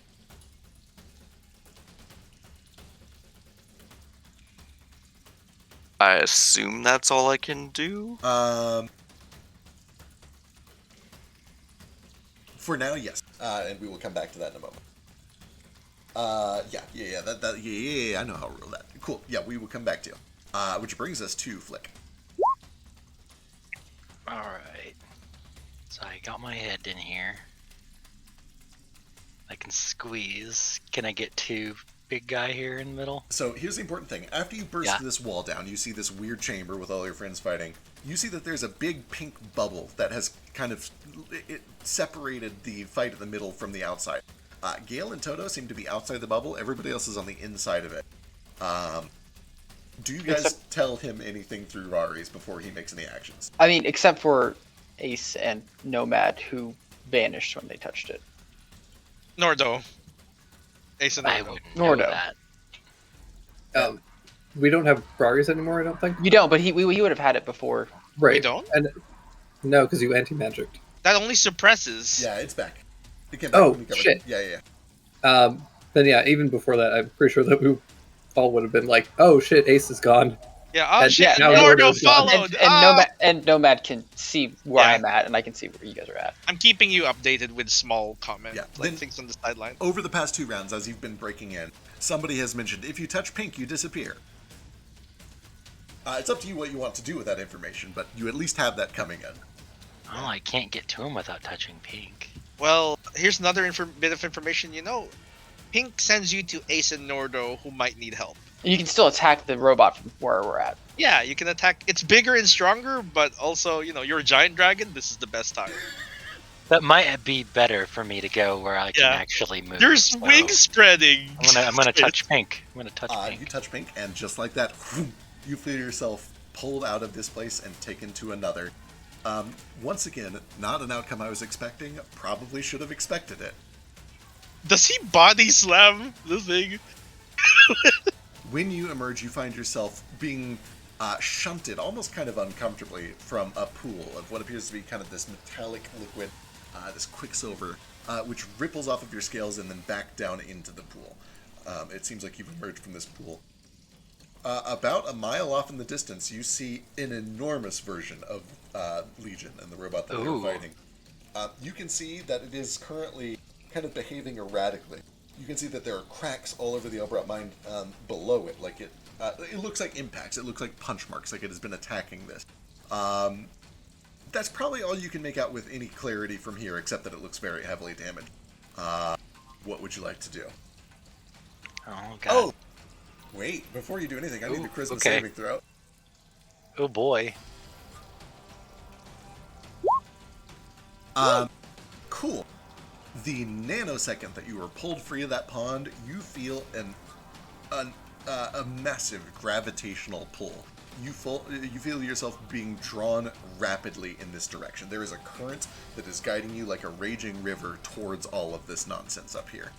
You can either try to fight against it, or you can kind of go with it. With an Nat 20, you have some control over how you want to ride it out. Yeah. Can I just use my fly speed and move full speed to like skull bash this guy? Yeah. It's like a mile away. You missed it earlier. Earlier, we like careened at like Mach 3 my forklift into that guy. My forklift is gone now. So imagine as a dragon intentionally going with it. You could probably get close to our forklift speed, if not even faster. Yeah. You do quickly discover the same thing that they did. If you were moving this fast on the material plane, you would just die of whiplash. There's no way around. Because when you kick off the ground and start to ride this current, you rocket. Like Mach 3, several hundred feet per second. You are flying. Oh, fuck. Thankfully, with a nat 20 charisma saving throw, there's a point about here where you suddenly realize the gravity is not pulling you towards the robot. It is pulling you down into the Elbrot mind. You fight and fight and struggle, and are just able to kind of fight against it long enough that you careen not down into the Elbrot mine, but into kind of the mid-thigh of this thing. And from there, what is your passive perception? Oh god. Dragon perception is pretty good. I think it's pretty good, yeah. Ancient white dragon. Passive's a 23. Sick. With a passive 23, when you get down here, you see Ace is down on... Oh, well, shit. You don't, because Ace went into the grass. You see Nordo. You almost crash into Nordo, actually, is probably what happened. Right. You see Nordo is crawling up this thing, Shadow of the Colossus style, a speck of blue on this 45-story tall robot. Axe in hand, still dripping with molten magma. What would you like to do? You've used a lot of movement so far. Okay, that's just movement though. Give me a lift. All right, I can do that in a minute, but I'm going to do this first before I hit you with it. There is a point very close to the impact on the inside of its left thigh that it looks like they have done some serious damage to. You stick your head into that hole and just unleash frozen fury. Constitution saving throw.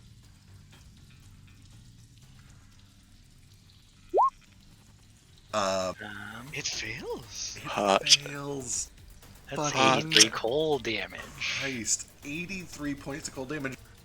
There is snapping and grinding as metal becomes too frigid and brittle and just corrodes and breaks. The entire leg snaps free.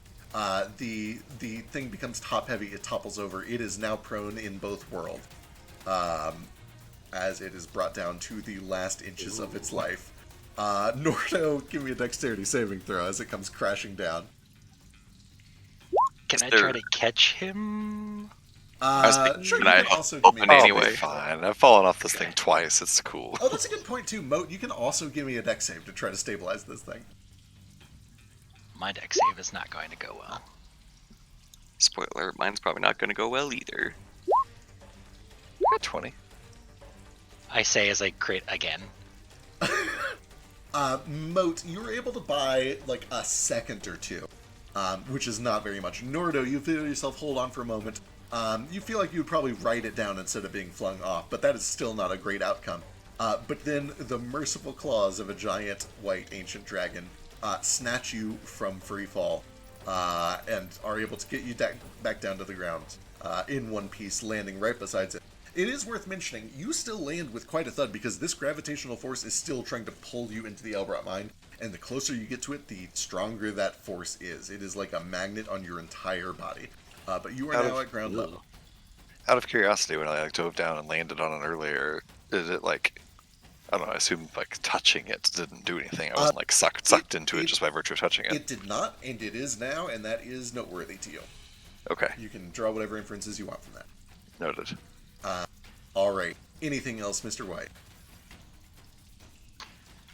No, I think I can only do the breath or the multi-attack, right? I think so, yeah. Okay. Alright. Then that'll be it. That brings us out to Legion, who doesn't want it to go like this. 23 points. Oh, fuck. Certainly doesn't want it to go like that. That's how I want it to go.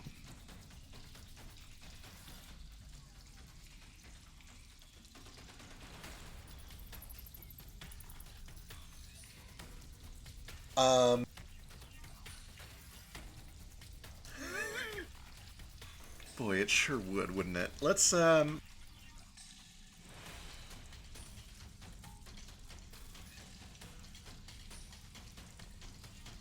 I think it's time. All of you hear telepathically, or at least all of you on this side, but it seems directed most at Nomad. Yes, the frog and the scorpion.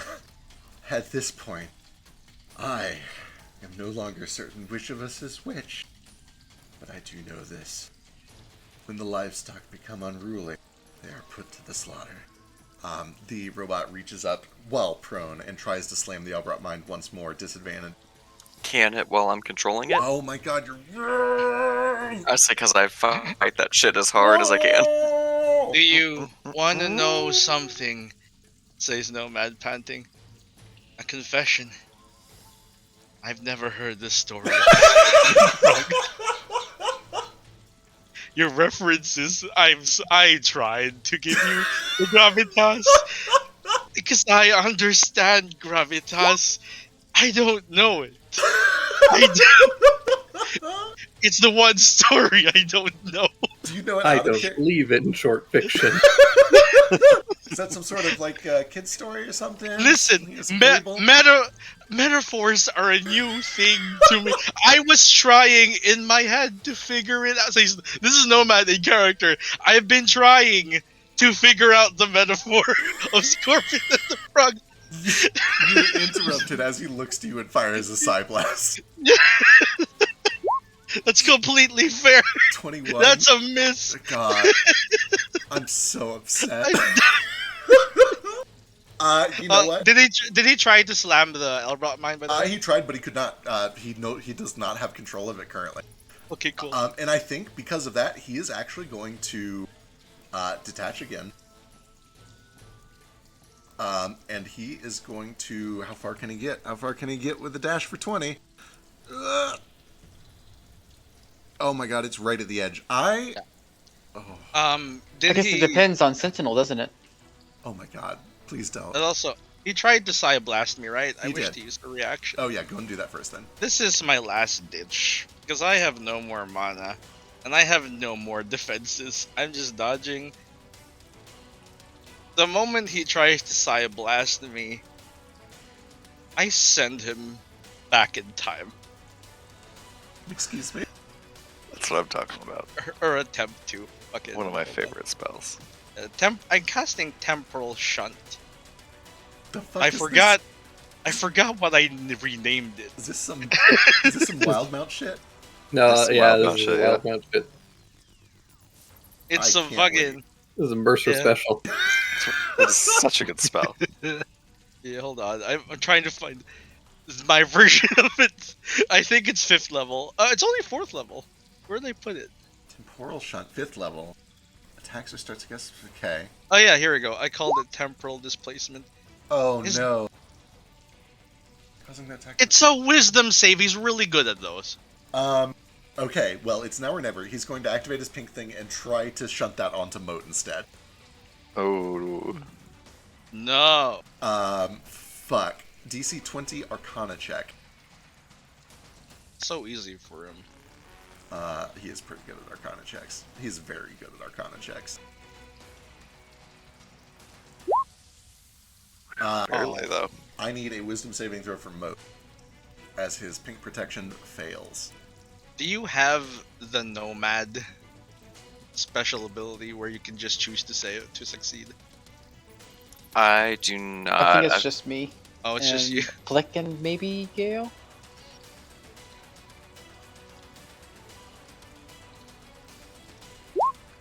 Oh, praise be. Oh, thank goodness. Alright, he uses his protective force to save himself. It's from gone that, now, thankfully. right? Fuck your pink shit! It is gone now. He is going to use his action to disengage for half, which leaves him with 5, dash for 10, and begins crawling towards the pink force field. Does that activate Basu's Sentinel? It might. Does he move does he move more than 5 feet within his range? Yeah. Basu, Please, it's your time to Please, shine. Basu. Oh, 22 misses. Or sorry, 21 misses. He has a. Doesn't he have a Don't D4? forget your He- D4. No. Ivor! Yes! Floating Brain has more than 21 AC? Does. He's got 22. It's God. weird. Is he Silent wearing shit. blade armor like me? That slams in for 19, and importantly, stops him in his tracks. Fuck. Does he need to make a con save? Or are you out of key? I have 1 key point left. He's immune to stun. I Doesn't mean, matter. Yeah. don't worry about it. Alright. Aw. Wait, Okay, are both of these things immune to stun? Have I Yeah. known that for a while? Yeah. You've tried that multiple times Yeah. already. Okay. Yeah. Can I? I'll do the same thing I've been doing for myself and everyone. Roll a d20. On 11, you can have 1 point back. You can have 1 Hooray. point back. Alright, he's going to... What can he do without a suit? He can do this one without a suit. He's going to summon purple beams. Which are then just going to immediately fire at the next... Or start of his next turn, so let's just do it. Purple beams lash out to everyone. Gale and Toto are protected by the force field. Nomad is actually protected by the wall of force. He doesn't know that, but you are protected. Congratulations. So just Vasu and Moat. I need dexterity saving throws. At the start of its turn, it takes 2 radiant and 2 lightning. But I'm unconscious on this plane, right? true, which means I think you just auto-fail dex saves. And the robot Oh, no. takes 6 lightning damage. You're unconscious.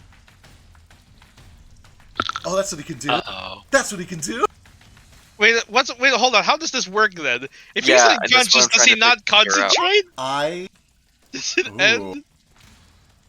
What a great question. Let's find out. First of all, 20 points of force to Vasu, and 20 points of force to Moat's body. Okay, let's first of all try to get Vasu out of the picture. So let's try a side blast on Vasu. Stop Oh, doing no. that. He needs you gone. 30? It Oh, hit. you're next to him. 19. Haha, it misses. Damn it. He's already activated it. He can't do that again on the same turn. I think he... Oh, 17 bleed. He already knows he can't heal himself, which is a bastard move. Alright. Yeah, I think he's going to try to assimilate instead. Assimilate? Fuck off! Get off my moat! Get off my moat! I'd like to see him try and assimilate me. He's not near moat though. He tried to leave, can he? Or was he next to him? I don't know. Mimics the action. I was right under him when I took control of the thing. Oh no. True, but he moved away from you and then his move is a 0. But I'm not sure if that's for this turn or not, though. Alright. Moat, I need an intelligence saving throw, please. Oh, Oh thank god. God. Oh fuck. There it is. Uh, I assume a 4 isn't going to help in this situation. yeah, you... Yeah. Oh, yeah, your aura's already built into that, isn't it? Yes, it is. Yeah. Delightful. Some things have happened that we'll get to shortly. Yeah. If it's any consolation, he does have freedom of cognition on him. Oh, fuck. Post that card for me? Sure. I forgot that was on me. And Yeah, I put up on you and Moat specifically, and then it never stunned any of us. What a bastard. Let's see. Freedom of cognition. Unaffected by effects would render it frightened, charmed, or stunned. Subject to confusion, insanity, or any mind-altering effect that would cause them to... You taking over their mind, bitch? Little bit. Little bit. has to be able to use its reaction, though, and he's unconscious.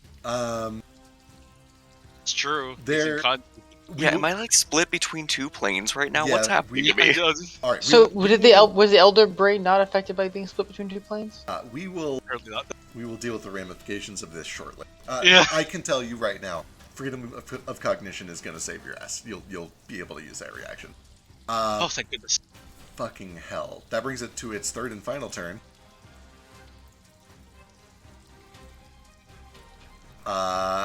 It can't slam again. It takes 23 bleed. It's gonna try to side blast Vasu. Please stop side blasting, it. my It friend. has to work eventually. Hey! And BRB reading the Scorpion and the Frog. Yes, Because I it posted turns for out- you. Yeah, I don't even remember it in person. I was gonna say I've not been able to touch Gale this whole time because that fucking animate object. So good. Boy, I guess it activates the. So you see, it goes blurry again. It kind of throws up that displacement effect on itself. And then it is gonna try. I can't move. Can't move. That brings us to the bottom of the round, where Moat your vision suddenly shifts again. You can immediately tell that something is fucking with your mind. Would you like to use the tool that has been given to you? I sure would. Excellent. For a brief moment, you see the world around you begins to spin. You see creeping flesh begins to crawl across the blackness of the sky. You see a looming brain kind of rises up out of the darkness towards you, its tentacles beginning to wrap itself around your cheeks and your neck. And then you realize that it's all in your head. You activate the protections that Nomad has laid for you. And you find yourself once more in the darkness, in the ethereal plane. Fallen over, missing one of your legs, and face to face with a dragon, which is about the size of a kitten to you. But in control of this thing, what would you like to do? Okay, I have a kind of weird question. Do I feel like I'm limited to what this, like, Colossus can do, or do I have some of my own abilities, or... You feel like you are mostly limited to what this thing can do. You're limited to what this thing can do. Like on a case-by-case thing, if you have something that you could sell to me as like a reasonable class feature, you might be able to use it. But it would have to be like mental things. It's more not than, a class feature, it's like a spell, so that's probably not super helpful. Right.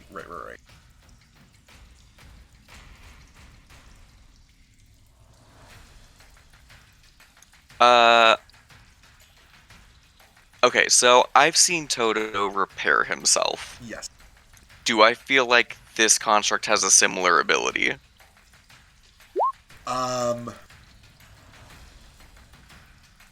So you've got the 20. I feel like you would just kind of... You know what I'm going to do? I'm going to... With the 20 that you've gotten, you get the sense that this thing has a passive ability to draw souls to itself that you have currently disabled. And then it can hit things real hard. And when it is not being piloted, it has been pre-programmed to destroy a pre-designated target, which you would probably be able to deduce from the massive fractures is the Albrot Mind. You currently feel like the only real control you have is toggling the vacuum on and off and hitting things real hard. Or, like moving around, walking, things that it could do. Cool, that does not help me with what I want to do at all. But I guess I will stand up for half my movement. Yeah, at the very least you're able to get onto one knee. You see this giant construct kind of has to roll onto its side and then prop itself up. It's still missing a leg, which makes standing all the way up very hard. Oh, I didn't realize it was missing a leg, my bad. Yep. Yeah, you can see that your leg is in front of you a few hundred yards out, and then you can still feel this squirming kind of brain mass on the back of you. If that's the case, sorry for the confusion, I am just going to try and toggle the vacuum on and off to keep the souls from hitting the crosswinds. I don't want them sucked into this thing, but I don't want them hitting the crosswinds. That's clever. I like it. Okay. Yeah, you're gonna almost use a magnet to pull souls down and away from the crosswinds. I like that a lot.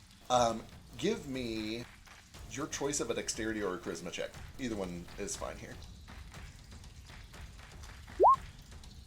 Excellent. You are kind of deepening your connection to this thing. You're able to get more fine control over the way that it works. You're becoming a little more comfortable piloting it. And you begin to just kind of stick your palm out in different directions. And each time you do, you kind of spread your fingers wide. And almost like a tractor beam, you pull souls down onto your palm and kind of set them gently onto the surface of the Albrot Mine. And give me 2d60.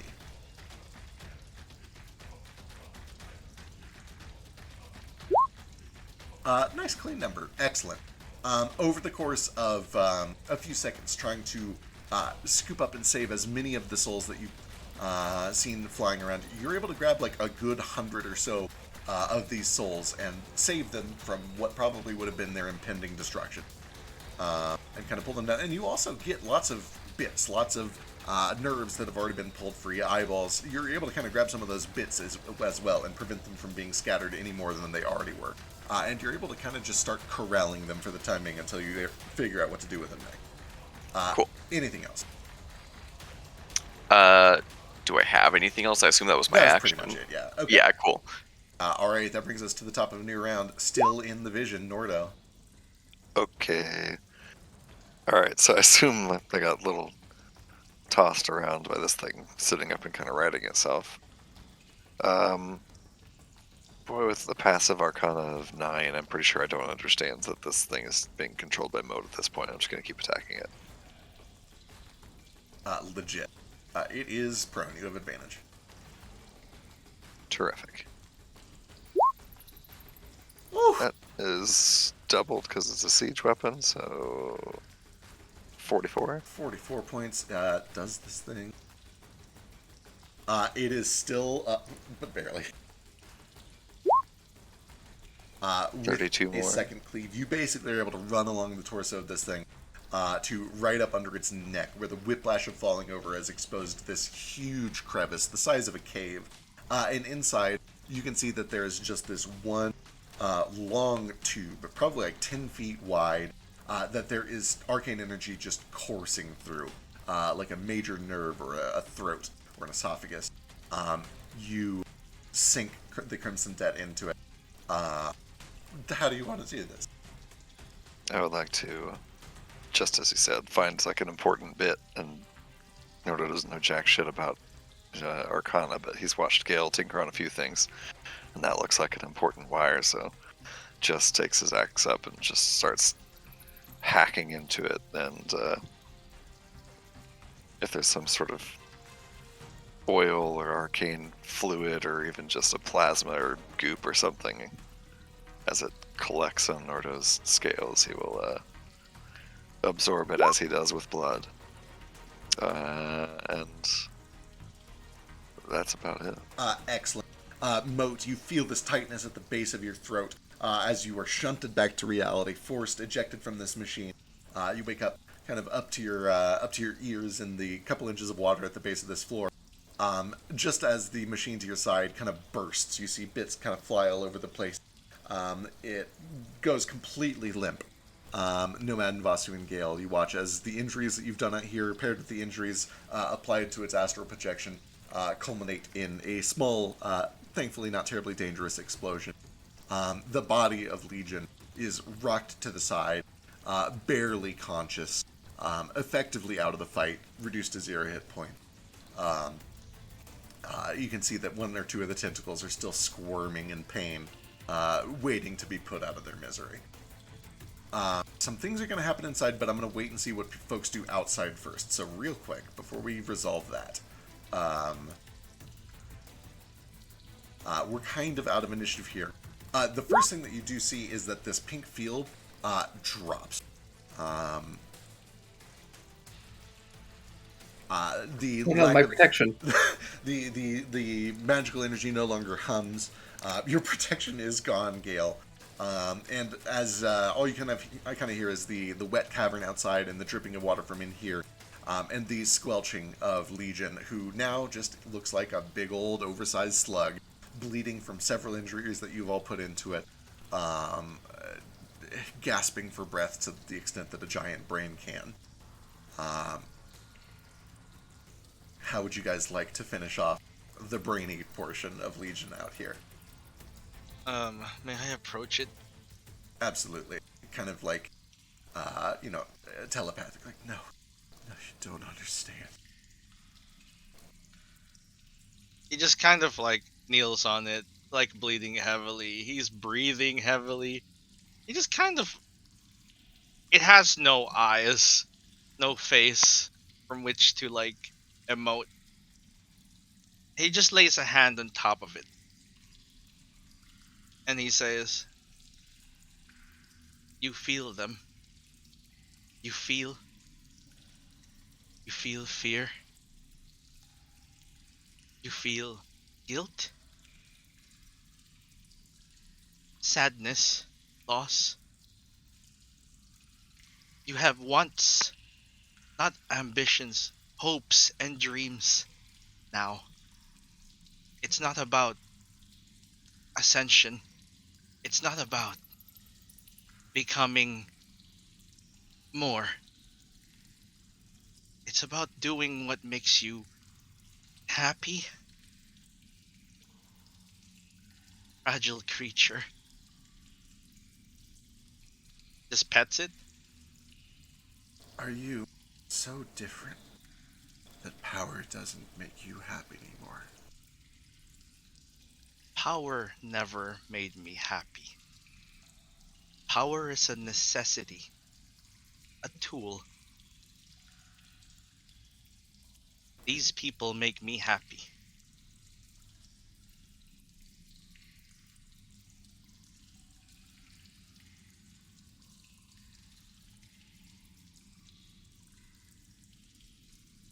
Are hear you the scorpion or the frog? I used the bonus action to learn it. He says, I know the metaphor now. pathetic, foolish nomad? I have always been the scorpion. And I will always be a frog. He's There more are like the certain dog kinds in the of frogs that reflection. eat scorpions, mind you, and he like eats its brain. Did you say you eat its brain? Yeah, I eat its brain. It's like So he's just you like eat it. he just casually like He is there a are brain. yeah. There are also like he like specifies there are certain frogs that do eat scorpions though, and then he just eats. Did you eat a sofa? Yeah, a sofa-sized brain. Need you. I want to draw out all the souls from it to free it. It's what ex- I'm attempting to do here. Excellent. Because that is targeted, I will give you advantage on this. Please give me an intelligence check. Woo! Alright, I have to scroll up my entire thing. Raw intelligence. 18.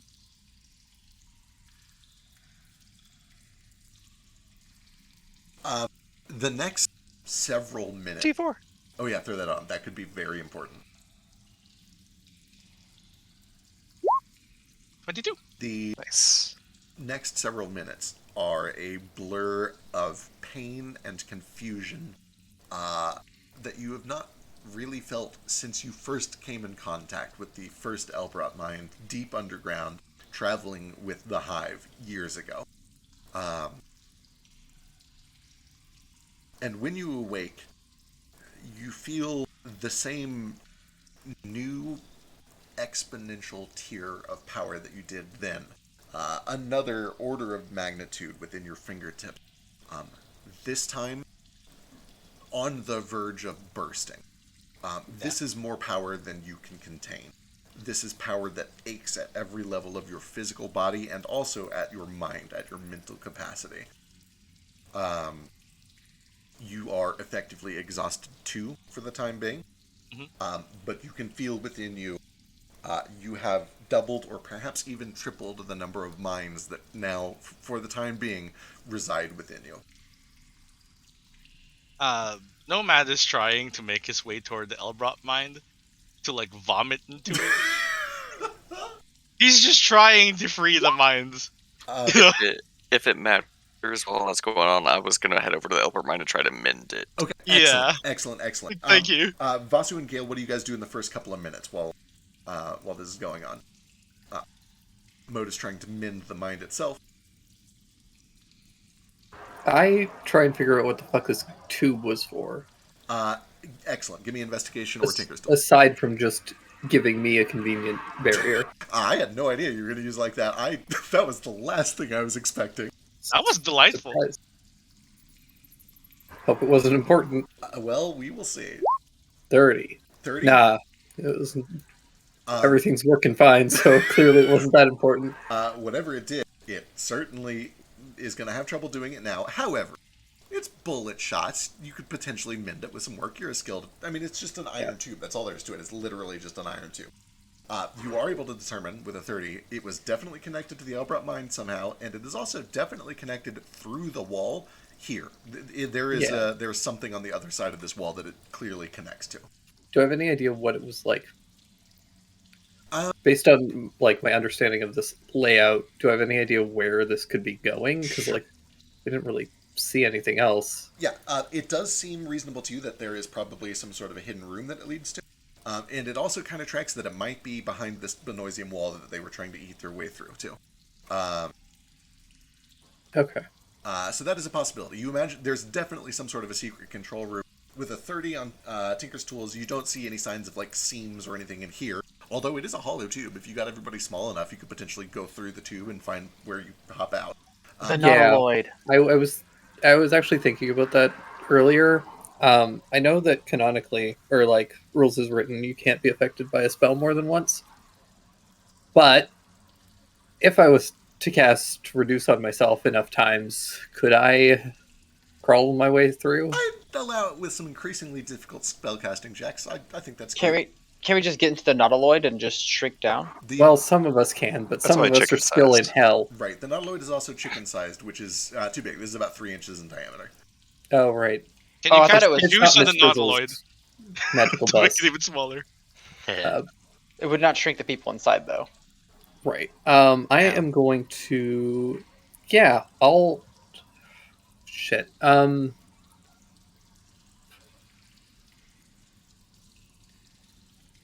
Yeah, I'll try and reduce myself and Toto as much as possible.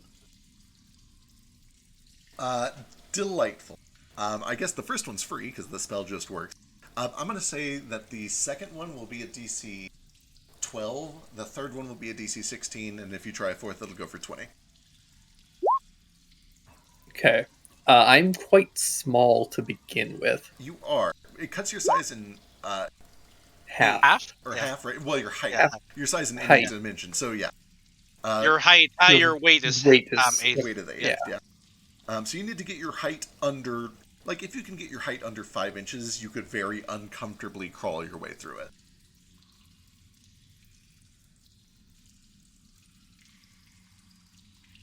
Oh, nice. And yes, we will wrap up very soon. In fact, while you were casting those spells, and I'll trust you to just kind of keep track of it out there, let's figure out what happens real quick to Ace, Nordo, and Flick. And this is where we'll probably pick up next week.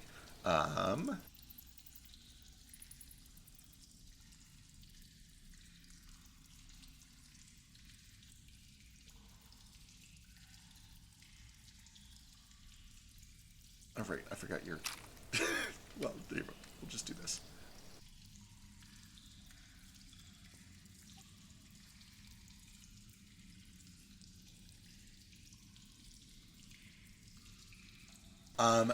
Ace, back inside in this snowy field.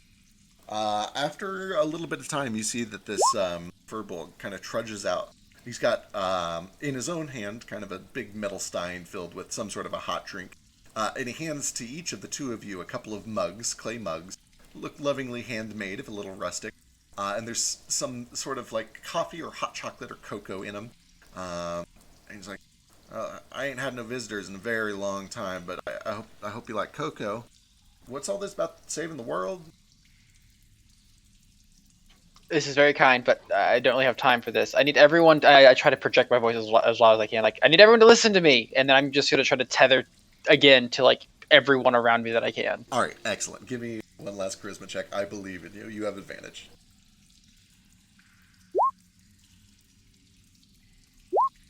It's getting worse. The dice tell the story. We're not done yet. 12. As you call out, trying to latch on, trying to harness this power that you believe yourself to have, there is a prick of brightness up in the sky like a comet that grows and grows and grows rapidly.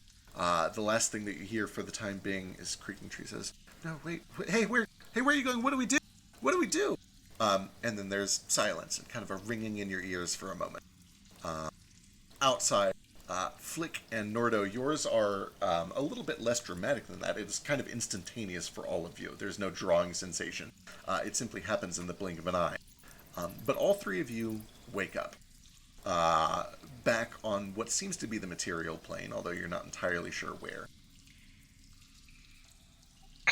Flick, almost too big for this room that you've been shunted into. And to make things worse, you're kind of awkwardly wrapped around a device made of metal. I don't like this. It's not great. Not ideal.